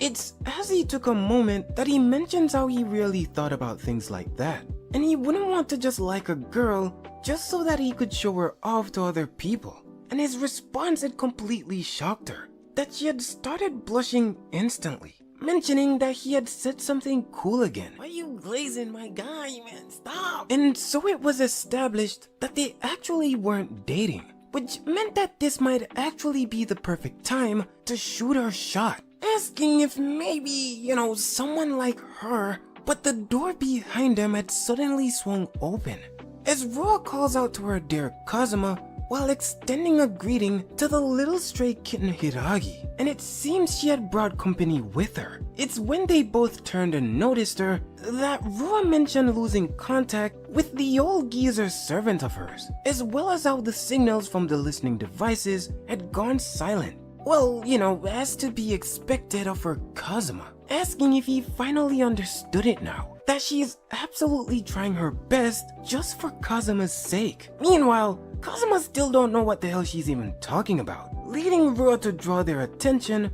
to the brand new toy she had borrowed, Hinokami Rei. She is the brand new assassin of the Takayashiki family. Sure, she might be small, but she's also really dangerous. And with just one glance, Kazuma could tell she was pretty skilled. Sure, Rua might not have needed to get a top 10 member just to get rid of Hiragi, but she'll willingly do anything just to wipe out every obstacle to her love. And if that's the case, she doesn't mind becoming a demon. But little did she know, she was awakening the devil himself. But now she wanted to ask the worthless little nobody in front of her what she was doing with her Kazuma. Straight up had Hiragi spooked. Hiragi asked how she had even found this place. And well, let's just say Rua knew she worked there for the longest time. And since they're both classmates, of course everything about her would have been investigated, including all the fake stuff and that imaginary boyfriend of hers. She knew all about it. And to be honest, watching her play pretend was entertaining for a while. But now, she absolutely can't ignore some nobody trying to flirt with her Kazuma. So this means war. But not only that, she'll be canceling all her scholarships. And while she's at it, she could get her expelled as well. All this because she decided to take Kazuma for herself. And to think when they had went out for karaoke, she had looked at him with such cold eyes. So why was it that she was now fixated on him, straight up calling her a two-faced snake to her face? But Kazuma had enough, telling her to quit it, since it's all her fault. And he's not blaming Hiragi at all. But Rua snaps back, since this doesn't concern him, but rather this was a matter between women. And as Rei steps forward ready to fight, both her and Kazuma's eyes had met. But Rua hadn't stopped there, since the lies Hiragi tells them are so pathetic. And now that she thinks about it, didn't Hiragi tell her yesterday how after her classy date with her boyfriend, he had drove her home and kissed her goodbye? But that whole story almost had Rua bursting out laughing. And how it was so cringe. She's such a sly fox. And actually, now that she thinks about it, she wonders when she should tell everyone about this, slowly pushing Kazuma further towards the edge. And as he grabs onto Hiragi, he helps her up and pulled her in close, kissing her on the lips. And it damn near gave Rua a stroke. But now, she has an experienced kiss. So I guess it's not a lie anymore. With that, the kiss was no longer a lie. And once the truth settled in, Rua prepared her killing machine Rei, instructing her to kill the girl standing across from her. And Rei was on that timing, responding that she understood, and dashed directly towards both Kazuma and Hiragi. But without wasting much time, he shoved Hiragi aside and shifted his stance, preparing to swing his leg towards her, landing a backward kick to her stomach, which she barely managed to block, and it had sent her flying all the way across the room until she finally landed on her feet and was once more face to face with Kazuma. Yet all this action had left Hiragi confused as to what the hell was going on. But Kazuma wasn't about to play around any longer, taunting her to come at him, eager to show her what a real elite could do. But shouting her name from a distance, Rua once again instructed her not to waste any more time on Kazuma, but instead to just target the girl. And as Rei took a moment to compose herself, she knelt down as she adjusted her boot and yet again dashed towards Hiragi. But this time, she chose to leap straight over Kazuma as a hidden blade appeared from under the sole of her boot, descending directly towards Hiragi. But acting swiftly yet again, Kazuma grabbed onto her leg, forcing her head to tilt towards the ground. And what do you know? It had actually been a concealed weapon. So with one hand grabbing her leg, he used the other to quickly slice the blade in half. Strangely enough, it brought a smile to Rei's face, and a faint blush crept across her cheeks, leaving Kazuma confused as to why she would even laugh in a situation like this. But shortly after, he decided to let go of her leg, mentioning that he understood it now. She had probably been itching this whole time to fight, since it had been the only freedom allowed to a machine such as herself. And sensing there was more to her, he called her name and asked why she hadn't chosen to sever her ties with the Takayashiki family. Rei was a bit confused at first, but she only needed to think about the possibility, as it is an option. She could be free. And who knows, maybe she could get a part-time job just like he did. Actually, now that he thinks about it, even the maid outfit there might just suit her surprisingly well. And not before long, her eyes began to light up as she suddenly began to stare at Hiragi, which only left her wondering who Kazuma truly was. When suddenly calling out to them, Rua had been losing her patience, demanding that they stopped getting all chummy and friendly with each other, as she has no plans to allow anyone to cut ties with her, and once again shouted that Rei should hurry up and kill Hiragi already. But when she hadn't responded, Rua began to lose her mind, wondering if she had really been defying her orders. But then, like a machine that had been factory reset, Rei slipped back into her combat stance, and it seems it just can't be helped at this point. After all, It did take Kazuma a long time to break free, so it seems like fighting is the only other option. But suddenly, the cafe's door had swung open as Rua's cousin Kikuta from chapter 1 came in declaring that was enough, surprising even Kazuma himself, as he never expected his master to be there. But she only smiled his way, as it truly had been a long time since they've met, and immediately began apologizing as their princess seemed to have been causing trouble yet again. But Rua just doesn't see it that way, since Hiragi is the one at fault here. But even if that were true, demanding for that person to be killed might have been a bit too far. There are clearly too many problems with how Rua chose to handle the situation, as using both the Takayashiki family's resources along with Rei to do her bidding had gone a bit far, especially when her purpose for doing so was for protection. And at this rate, if her grandfather were to ever find out that those resources were used to kill a friend, she asked what she thought would happen. But Rua genuinely doesn't have an answer, as she scrambles to find something to say. But you know what? Kikuta's willing to sweep this under the rug, as long as Rua apologizes to her friend and go home. But Rua, of course, chose to be stubborn, as she genuinely has no idea why she has to be the one to apologize. But as Kikuta's hands tighten on her shoulder, she finally decided to cave in, and shortly after approached Hiragi, mentioning that maybe saying the word kill was a bit over the line, and that she was sorry. It even caught Kazuma off guard, as this was the first time he had ever seen her apologize. And who knows, maybe she had finally done a little reflecting. But taking a moment to call out to Rua, Hiragi also wanted to apologize, since she too had been lying this whole time, and she was actually really sorry. But that apology only made Rua's ears twitch, causing her to suddenly spring forward, declaring that she was the one at fault and that getting close to Kazuma was absolutely unforgivable. And you know what? I guess she hasn't changed at all, leaving Kazuma to take back everything he had said earlier.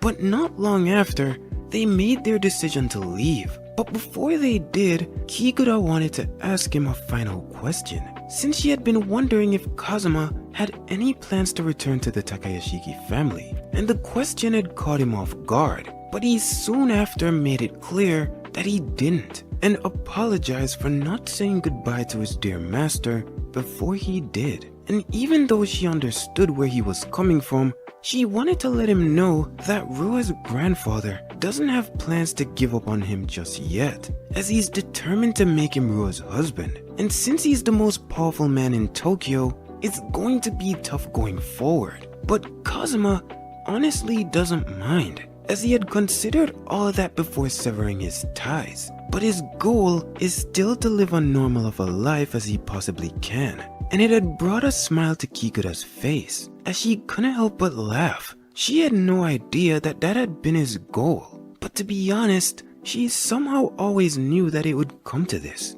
since he never seemed like someone who could be owned. And with that, it was time for them to really take their leave. But next time, she'd like to stop by as a customer. And if that's the case, Kazuma doesn't mind giving her special treatment. Though, in her opinion, the next time they meet, they might just be enemies. But if that's the case, then Kazuma promises to go easy on her. And so they finally head towards the door, closing it behind them. And with that, the cafe had returned to its former sense of peace. And while approaching Hiragi, Kazuma waved his hand before her face, noticing she had been completely spaced out, but decided to move in a bit closer, wanting to be sure she was alright. And it turns out she was completely fine, though she can't seem to wrap her head around what the hell just happened. It suddenly felt like she was in a video game, and she wasn't even sure if she was about to die. But that only causes Kazuma to apologize for dragging her into this mess. But really, she thinks it's her who made Rua angry for lying and kissing her mans. But just thinking about the kiss had turned her completely red, causing her to spring up from off the floor in a panic, as she thanks him for protecting her. But now that she thinks about it, she can only wonder why it is that he's so nice to her. Honestly, she doesn't quite think she deserves to be friends with him.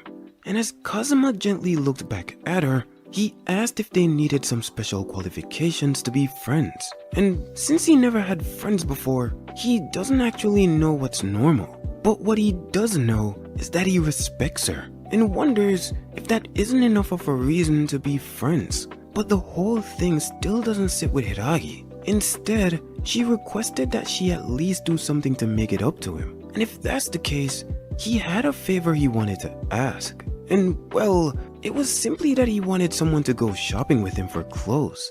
You see, back at karaoke, he tried his best to dress up, but was only laughed at. So it really screwed up what he knows to be normal. So he wanted to know if she could help him look a bit more normal and stylish, which caused her eyes to light up immediately, as she rushed in to hug him right away, letting him know that he should leave it all to her. But not only that, but they should go to the mall together, as she'll make him look the coolest in the world. Yet all he really wants is to look normal. And since they had been steadily growing closer, she looked up towards him and requested that going forward, he could call her Hayacha. But not only that, she'd like to call him Kazuma as well.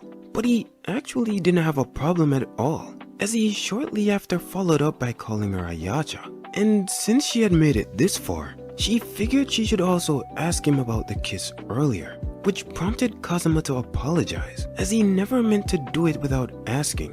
But that wasn't the issue at all, but rather, it was just their first time, and she'd like to do it again, but in a more romantic way. And bro really said got it, leaning in as he kissed her yet again. And once they were done, Ayacha hadn't had enough yet, as she asked him to do it again, before wrapping her arms around him, which led to her gazing into his eyes. And with that, she wanted to thank him. The very next day at school, Hiragi's classmates are shocked that she's changing classes and asked her why. And well, apparently a lot had happened, all while Rua also chimes in that yeah, a lot did happen. But not only that, she'd have to retake the special students' exams. And unfortunately, if she fails, she'll get demoted to a regular student, mocking her since with that failure, she'll have to start paying her own tuition. But Hiragi seems to already know that. But with the utmost confidence, she declares that she'll clear the test pretty easily, taking Rua by surprise and leaving everyone else around them to wonder why it felt like they were at each other's throats. When just then, Hiragi noticed a student walking in their class and swiftly called out to the young lady, Honda. As Hiragi made her way over towards her, she only wanted to mention that today was her last day in class, and how there was something she really wanted to get off her chest, all while Kazuma stood behind their classroom door, listening in. And well, about before, when Hiragi took her seat without asking, she wanted to sincerely apologize for the trouble that she had caused. And it's then that Honda had remembered the time she was referring to, and quickly mentioned that it was fine, and that it was nothing for her to worry about. And as Hiragi took the moment to thank her, she mentions how before, she had been really full of herself, mostly because she was a special student, even though something like that didn't matter at all, especially since there are some pretty amazing people out there who don't have any status or title. And the same could be said about the opposite too. And she's only now finally realizing it. But Rua had heard enough of her crap, because what's with all this good girl act all of a sudden? Especially after she had been lying to everyone this whole time. As Hiragi turned back to look at her, Rua had gotten the whole class's attention, as everyone curiously wonders what Rua could possibly mean by she had been lying. And if they wanted to know that badly, she teasingly asked if she should spill her little secret to everyone. But stepping right into class, our boy Kazuma warns her that that was enough, and followed up by asking if she had forgotten what Sakura had told her, since laying hands on Hidagi is forbidden. And as soon as she saw the man himself, Rua's whole attitude had changed, mentioning how she wasn't actually using her hands, but she was using her mouth instead. Besides, she's actually telling the truth. But interrupting that very thought, Hidagi had called out to Kazuma. She appreciates him standing up for her, but she wanted to let him know that it was okay now, and she looks forward to saying it properly with her own words. So as she turned back to face her former classmates, she called out to them, mentioning how this whole time she's only been pretending, trying to keep up an appearance that was only a lie. You see, the truth is, her family is really poor, and she works a ton of part-time jobs. Not to mention, she doesn't actually have a college boyfriend. So this whole time, she had just been lying to them, and she was really sorry about it. She was only scared of Rua's popularity, her status, and the power that she held. So she kept watching her mood, desperate to stay in her good graces, thinking that she had to follow her. But now she was done. So from now on, she's going to treat Rua like a normal person. Though she must admit, after giving it a lot of thought, Rua definitely gets spoiled way too much. And that's probably why she's so arrogant. And that alone was grounds for Rua to start crashing out. She wonders who the hell Hidagi thinks she's talking to. But she wasn't done yet, since above all, Rua needs a friend that she can actually be honest with, just like Hidagi. And it had shook Rua to her very core, that her eyes widened, leaving Kazuma himself in disbelief, as Hidagi really is amazing. To think that even after what Rua did to her, she's still trying to be friends with her again. How she really is earnest to the very end, a truly kind girl. But that wasn't all Hidagi wanted to mention, as she doesn't have any intentions of giving up on Kazuma either, leaving both Rua and Kazuma confused. Sure, they might be friends, but they're also rivals. And as she grabbed onto Kazuma's arm, pulling him closer, she wanted to let him know that he should brace himself too. And she kissed him on the cheek, declaring that she doesn't have any intentions of losing to Rua or Amane. And in that very same breath, the class erupted with excitement, as everyone wonders who the hell Kazuma really is. First Amane, and now he has Hidagi too. The only person who isn't amused is Rua, as she genuinely thinks she's going to kill her.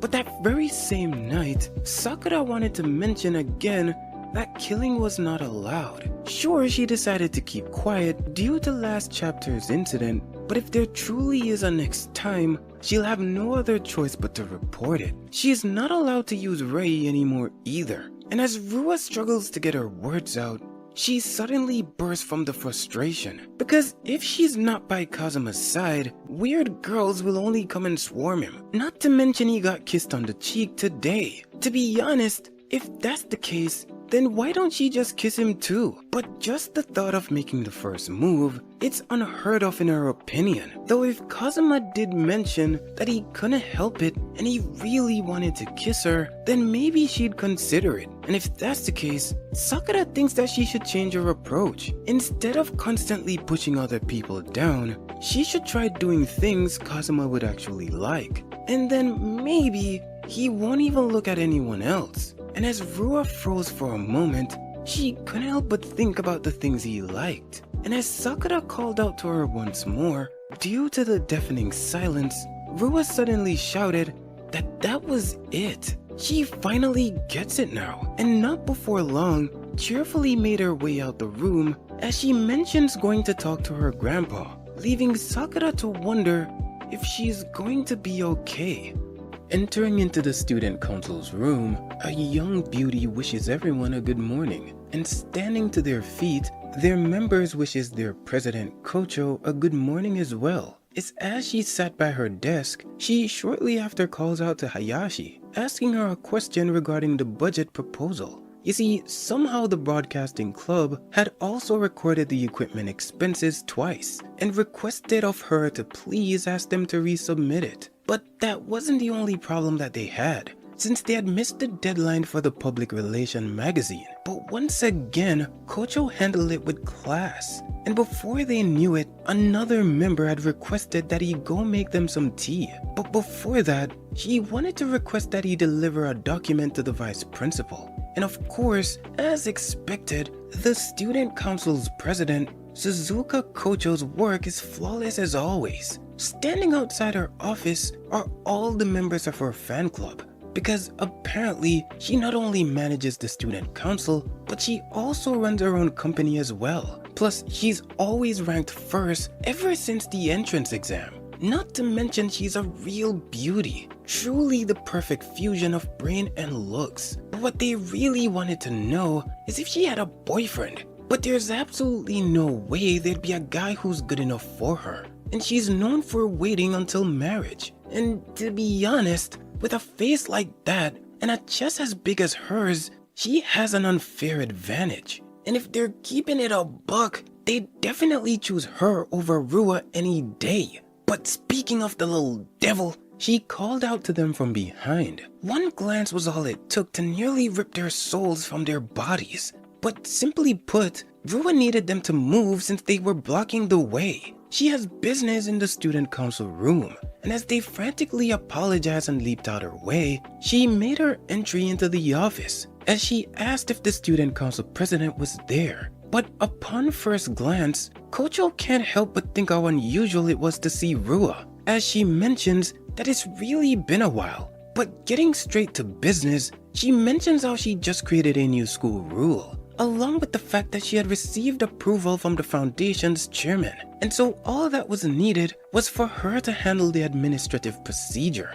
But one look at this document was all it took for Kocho to doubt her own eyes. Not only that, but the announcement to the students would be done at tomorrow's assembly, and closes the door behind her, leaving Kocho with no choice but to sigh as a sudden ache bloomed in her head. The very next morning at the assembly, President Takayashiki mentions that this world is very cruel, thus power commands respect, while powerlessness invites none. It's simply just the law of the jungle, as the strong are the ones who win. And so it's not in his will that any of them would be losers, but his mission instead is to shape them into winners for Japan's future. And so starting today, he wishes to ignite their motivation, as he will be announcing a new system at the academy. In this system will be known as the badge system, where scholarship students at the very top of the academy will now be wearing a gold badge,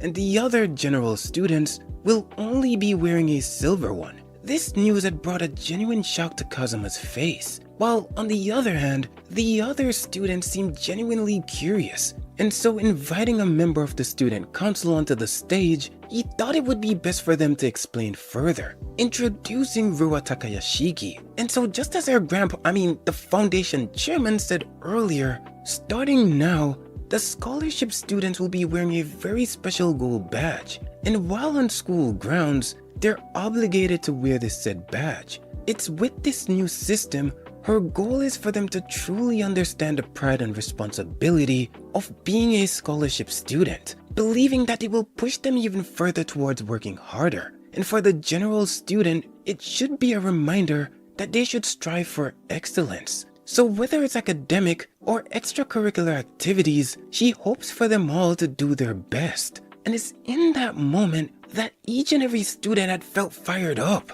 while Kazuma on the other hand knew for a fact that this new system was dangerous. But lastly, the student council had one last request for all of them, and it's that all the scholarship students who wear the gold badge would be now considered valuable assets. So each and every student is expected to show them their respect, and that would be all. So while she made her way off stage and walked right past Kazuma, she couldn't resist the urge to wink at him. Meanwhile, these bozos' hearts are beating out of their chest, all while Kazuma's sick and tired of this woman. But now fights are breaking out since these guys could have sworn Rua just winked at them. All while Kazuma for some reason has a really bad feeling about this and decided to head towards the school infirmary. You see, usually announcements like that are handled by the student council's president. He doesn't think that there's any way someone as sharp as her would genuinely support a system like that. But upon sliding the door open, his eyes widened as Kocho now stood before him topless. Isn't this like the second time this is happening? And upon noticing that it was the president, he quickly turned away apologizing, mentioning that he'll step outside right away. But she stopped him, requesting that he now comes in and closes the door behind him and kindly asks that he face the other way. Kazuma, of course, reluctantly agrees, but she had something she wanted to confirm first, asking if by any chance he was Suzuki Kazuma from Class 1-1, catching even him off guard, as he shortly after asked how she knew that. And well, according to her, she has memorized every class and every student's name in this school, but the academy has over 1,000 students. So the fact that she is able to do this really makes her the perfect student council president.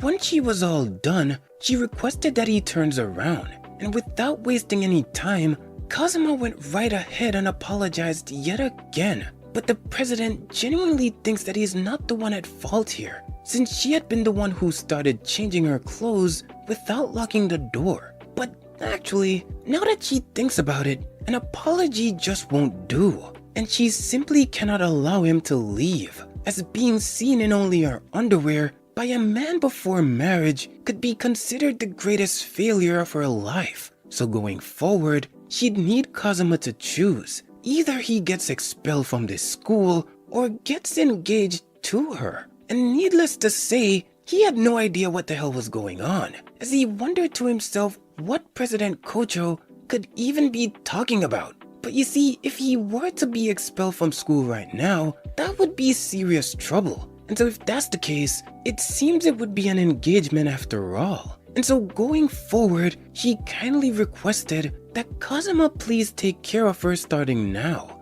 Once again, bro has no idea what the hell's going on. And the only possible conclusion is that the president's low-key a comedian, but it's kinda hard to tell, especially with such a serious expression. Changing the topic, President Kocho wanted to know why he had come to the infirmary in the first place, asking if by any chance he wasn't feeling well. It was in that moment that Kazuma remembered. He actually wanted to ask her something, and as he turned around to face her, she could only wonder what it could be. But you see, it's about the badge system that was announced just now. He wanted to know what she thought about it, and as her eyes widened in shock, she continues that it was actually a proposal from the student council member Rua Takayashiki, and she simply just approved it. But that's not at all what Kazuma meant. What he wants to know is whether she agreed with it or not. As she stumbles over her words, Kazuma's gaze sharpened. But you see, in Kazuma's opinion, he thinks that the rule doesn't sit right with her at all, since such a policy as that could only create resentment among the students. And now that he thinks about it, the student council president suddenly feeling sick and staying in the infirmary would be an awfully convenient excuse as to why she wasn't at the assembly. And as Kocho fixed her gaze upon Kazuma, she would then call out to him, since it turns out that he's actually quite a frightening person, and kindly asks that their conversation ends there. And since he's not feeling well, she'll go and call the school's nurse for him. And it was in that moment that Kazuma knew that with such a reaction, it must have been true that the president opposes the system as well. She might not be showing it, but she knows she can't win against Rua. So in short, this is a one-sided decision by that pig. And it really leaves him now to wonder, what the hell could she possibly be planning? Yet another day at Teikai Academy, and Rua excitingly mentions that Kazuma was finally back, asking what he thought about her super cool presentation. And well, if he's keeping it a bean with her, that whole badge system is low-key ass, and it should probably be scrapped immediately. And believe it or not, Rua had already seen this coming, and now she's one step closer to finding out why he keeps pushing her away. And it's obvious because he wanted to shine just like her, whatever the hell that means. But that's more than likely why he got so sick and tired of hiding in her shadow. It's all because he wanted to become someone special like her, and thought that if he stayed by her side,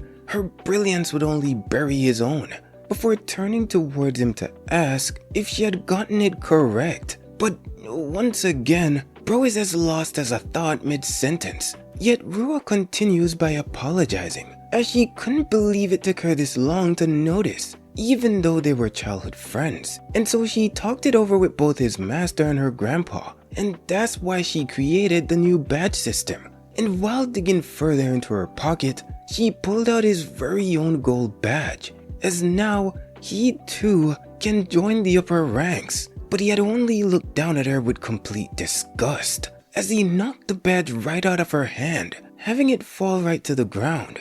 And Rua's eyes had grown wide, as the class had suddenly went silent. And without a second thought, she asked him what the hell was going on, but fails yet again to truly understand him, as what he yearns for is nothing more than a normal life.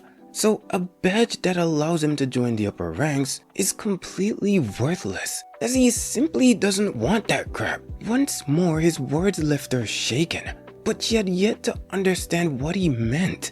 To think she had went through all this trouble for nothing, and wanted to make sure that he knew that she wasn't going to give him a gold badge nor a silver one, but rather he'll be the only one in the whole school who had none at all. And as Kazuma let out a deep sigh, he mentioned that that was fine with him, and that she could do whatever she wanted. So as she turned to face him, both infuriated and embarrassed, she called him an idiot, as he truly is impossible to read. But not only that, she doesn't want him come crying to her when he regrets it later. So exactly 2 weeks later in the underground library, Amane mentions how lately the school had felt a bit strange, and that had honestly caught Kazuma by surprise, as he never thought she'd notice. But in her opinion, ever since certain students began wearing their gold badges, students began giving up their seats to their superior, and teachers have also been overlooking certain bad behaviors in students. And it all feels like the favoritism towards scholarship students has gotten out of control. But Kazuma couldn't agree more, as it's exactly what he was afraid of this whole time, asking if by any chance he has ever heard of the prison experiment. Apparently it was a psychology experiment conducted at a university overseas, where they would split up about 20 people into guards and prisoners, having them live in a fake prison. You see, as time went by, the guards had gotten more and more full of themselves, while the prisoners on the other hand got more and more submissive. And not before long, the guards began punishing prisoners and got violent. It had gotten so dangerous, in fact, that the experiment had to be stopped. But the guards reportedly wanted to continue, being addicted to the thrill of having power, which has Amane wondering if the school could end up in a similar position. And though it's not unlikely, Kazuma doesn't think it'll go that far. But it does feel rather familiar. Scholarship students and regular students, those who rule and those who are ruled. Sure, it had always existed, but the badge system made it even worse. And believe it or not, there was actually more to the experiment, as years later, it turns out that the professor running the experiment had been the one instructing the guards to act harshly. So in other words, without pressure from above, things usually wouldn't get that bad. And as Amane mentions how much of a relief that was, Kazuma knew that if the higher-ups were to tell them to, the guards, or the students in this case, could turn out the same way. Though he thought to leave the story there, as he wouldn't want to scare Amane even more. But come to think of it, there's something he's been wondering about. And well, it's that Amane hadn't been wearing a badge either, and asked if maybe it was because he was the only one without one. And if that's the case, she really didn't need to worry about him. But that actually hadn't been the case at all, as apparently there was some kind of mix-up with the vendor, and she wasn't able to get hers either. But right away Kazuma knew that it was definitely that pig's Rua's way of getting back at Kazuma for refusing her badge, and apologizes to Amane, as it's more than likely all his fault. Standing to his feet, as he'll be going to speak with that pig himself. But in an attempt to stop him, Amane mentions that it was fine, since even if she had gotten one, she wouldn't have worn it anyway, which yet again had caught him by surprise, as he asked why. And well, because if she did, then she wouldn't have been able to match with him. You see, she doesn't really care about the badges, since she had always been alone anyway. But more than that, what matters to her most is the time she gets to spend with Kazuma. and how that meant way more to her. And while reaching forth her arm, she wrapped it around his neck, as he had been the one to save her from the darkness. So right now, she's really happy. And as she pulled him in closer, their lips had only been an inch apart before she was absolutely holed by a notification going off on her phone, leaving Kazuma to wonder if maybe it had been from work. But as she took a moment to check, it had actually been from someone in the baseball club. You see, he had actually forced her to give her contact information. Someone by the name of Asai, or actually maybe it's Asanuma, mentioning that he wanted to speak with her after school, and she can only wonder what it could be about. And well, if it's the baseball club along with that icon, Kazuma's pretty confident it must be Asano, and wonders if maybe he was about to confess. But calling out to Kazuma, Amane asked if maybe when she was done talking with Asano, if Kazuma would maybe walk her home, since it's actually been a while, plus she's off from work for the day. And since he had also been off from his part-time job, he didn't mind one bit, leaving her to cheerfully add that she'd like them to meet up at 4 p.m. But when it had already been 10 minutes past 4, he couldn't help but feel like it was unusual for Amane to be late. Though, to be honest, 10 minutes isn't all that crazy. But she had always been the one to mention how being late affected your credibility at work. So no matter what, she'd always make it on time. And in fact, she's never once been late to meet with him. Still, maybe the confession was just being dragged out, but just in case, he thought he should at least prepare for the worst, and immediately after sent an email. Meanwhile, at Teikai Academy, inside the hollow halls, Amane asked them to stop, since she wanted to go home now, but they insist she stays, as they weren't even done talking yet. Plus, this isn't even a bad idea for her either, so they wanted her to quit being stubborn and just do what she was told. And as she whimpered under her breath no, she quietly called out to Kazuma, asking him to save her. Meanwhile, in the school's infirmary, Kocho makes sure to lock the door and closes the curtains too, as she needs to make sure not to make such a blunder again. When just then, she received a notification on her laptop, and it had actually been addressed to the student council. But when she had taken a look, it had genuinely surprised her, as she wondered to herself exactly what it was Suzuki Kazuma could be trying to do. Yo, it's your boy Noodles, and I'm back with another banger! Especially after dropping a video just yesterday. Or at least I'm hoping it was just yesterday, I don't know. But if you want more peak fiction, check out his coworker gets ripped after his wife cheated on him. And I'll see you guys on the other side.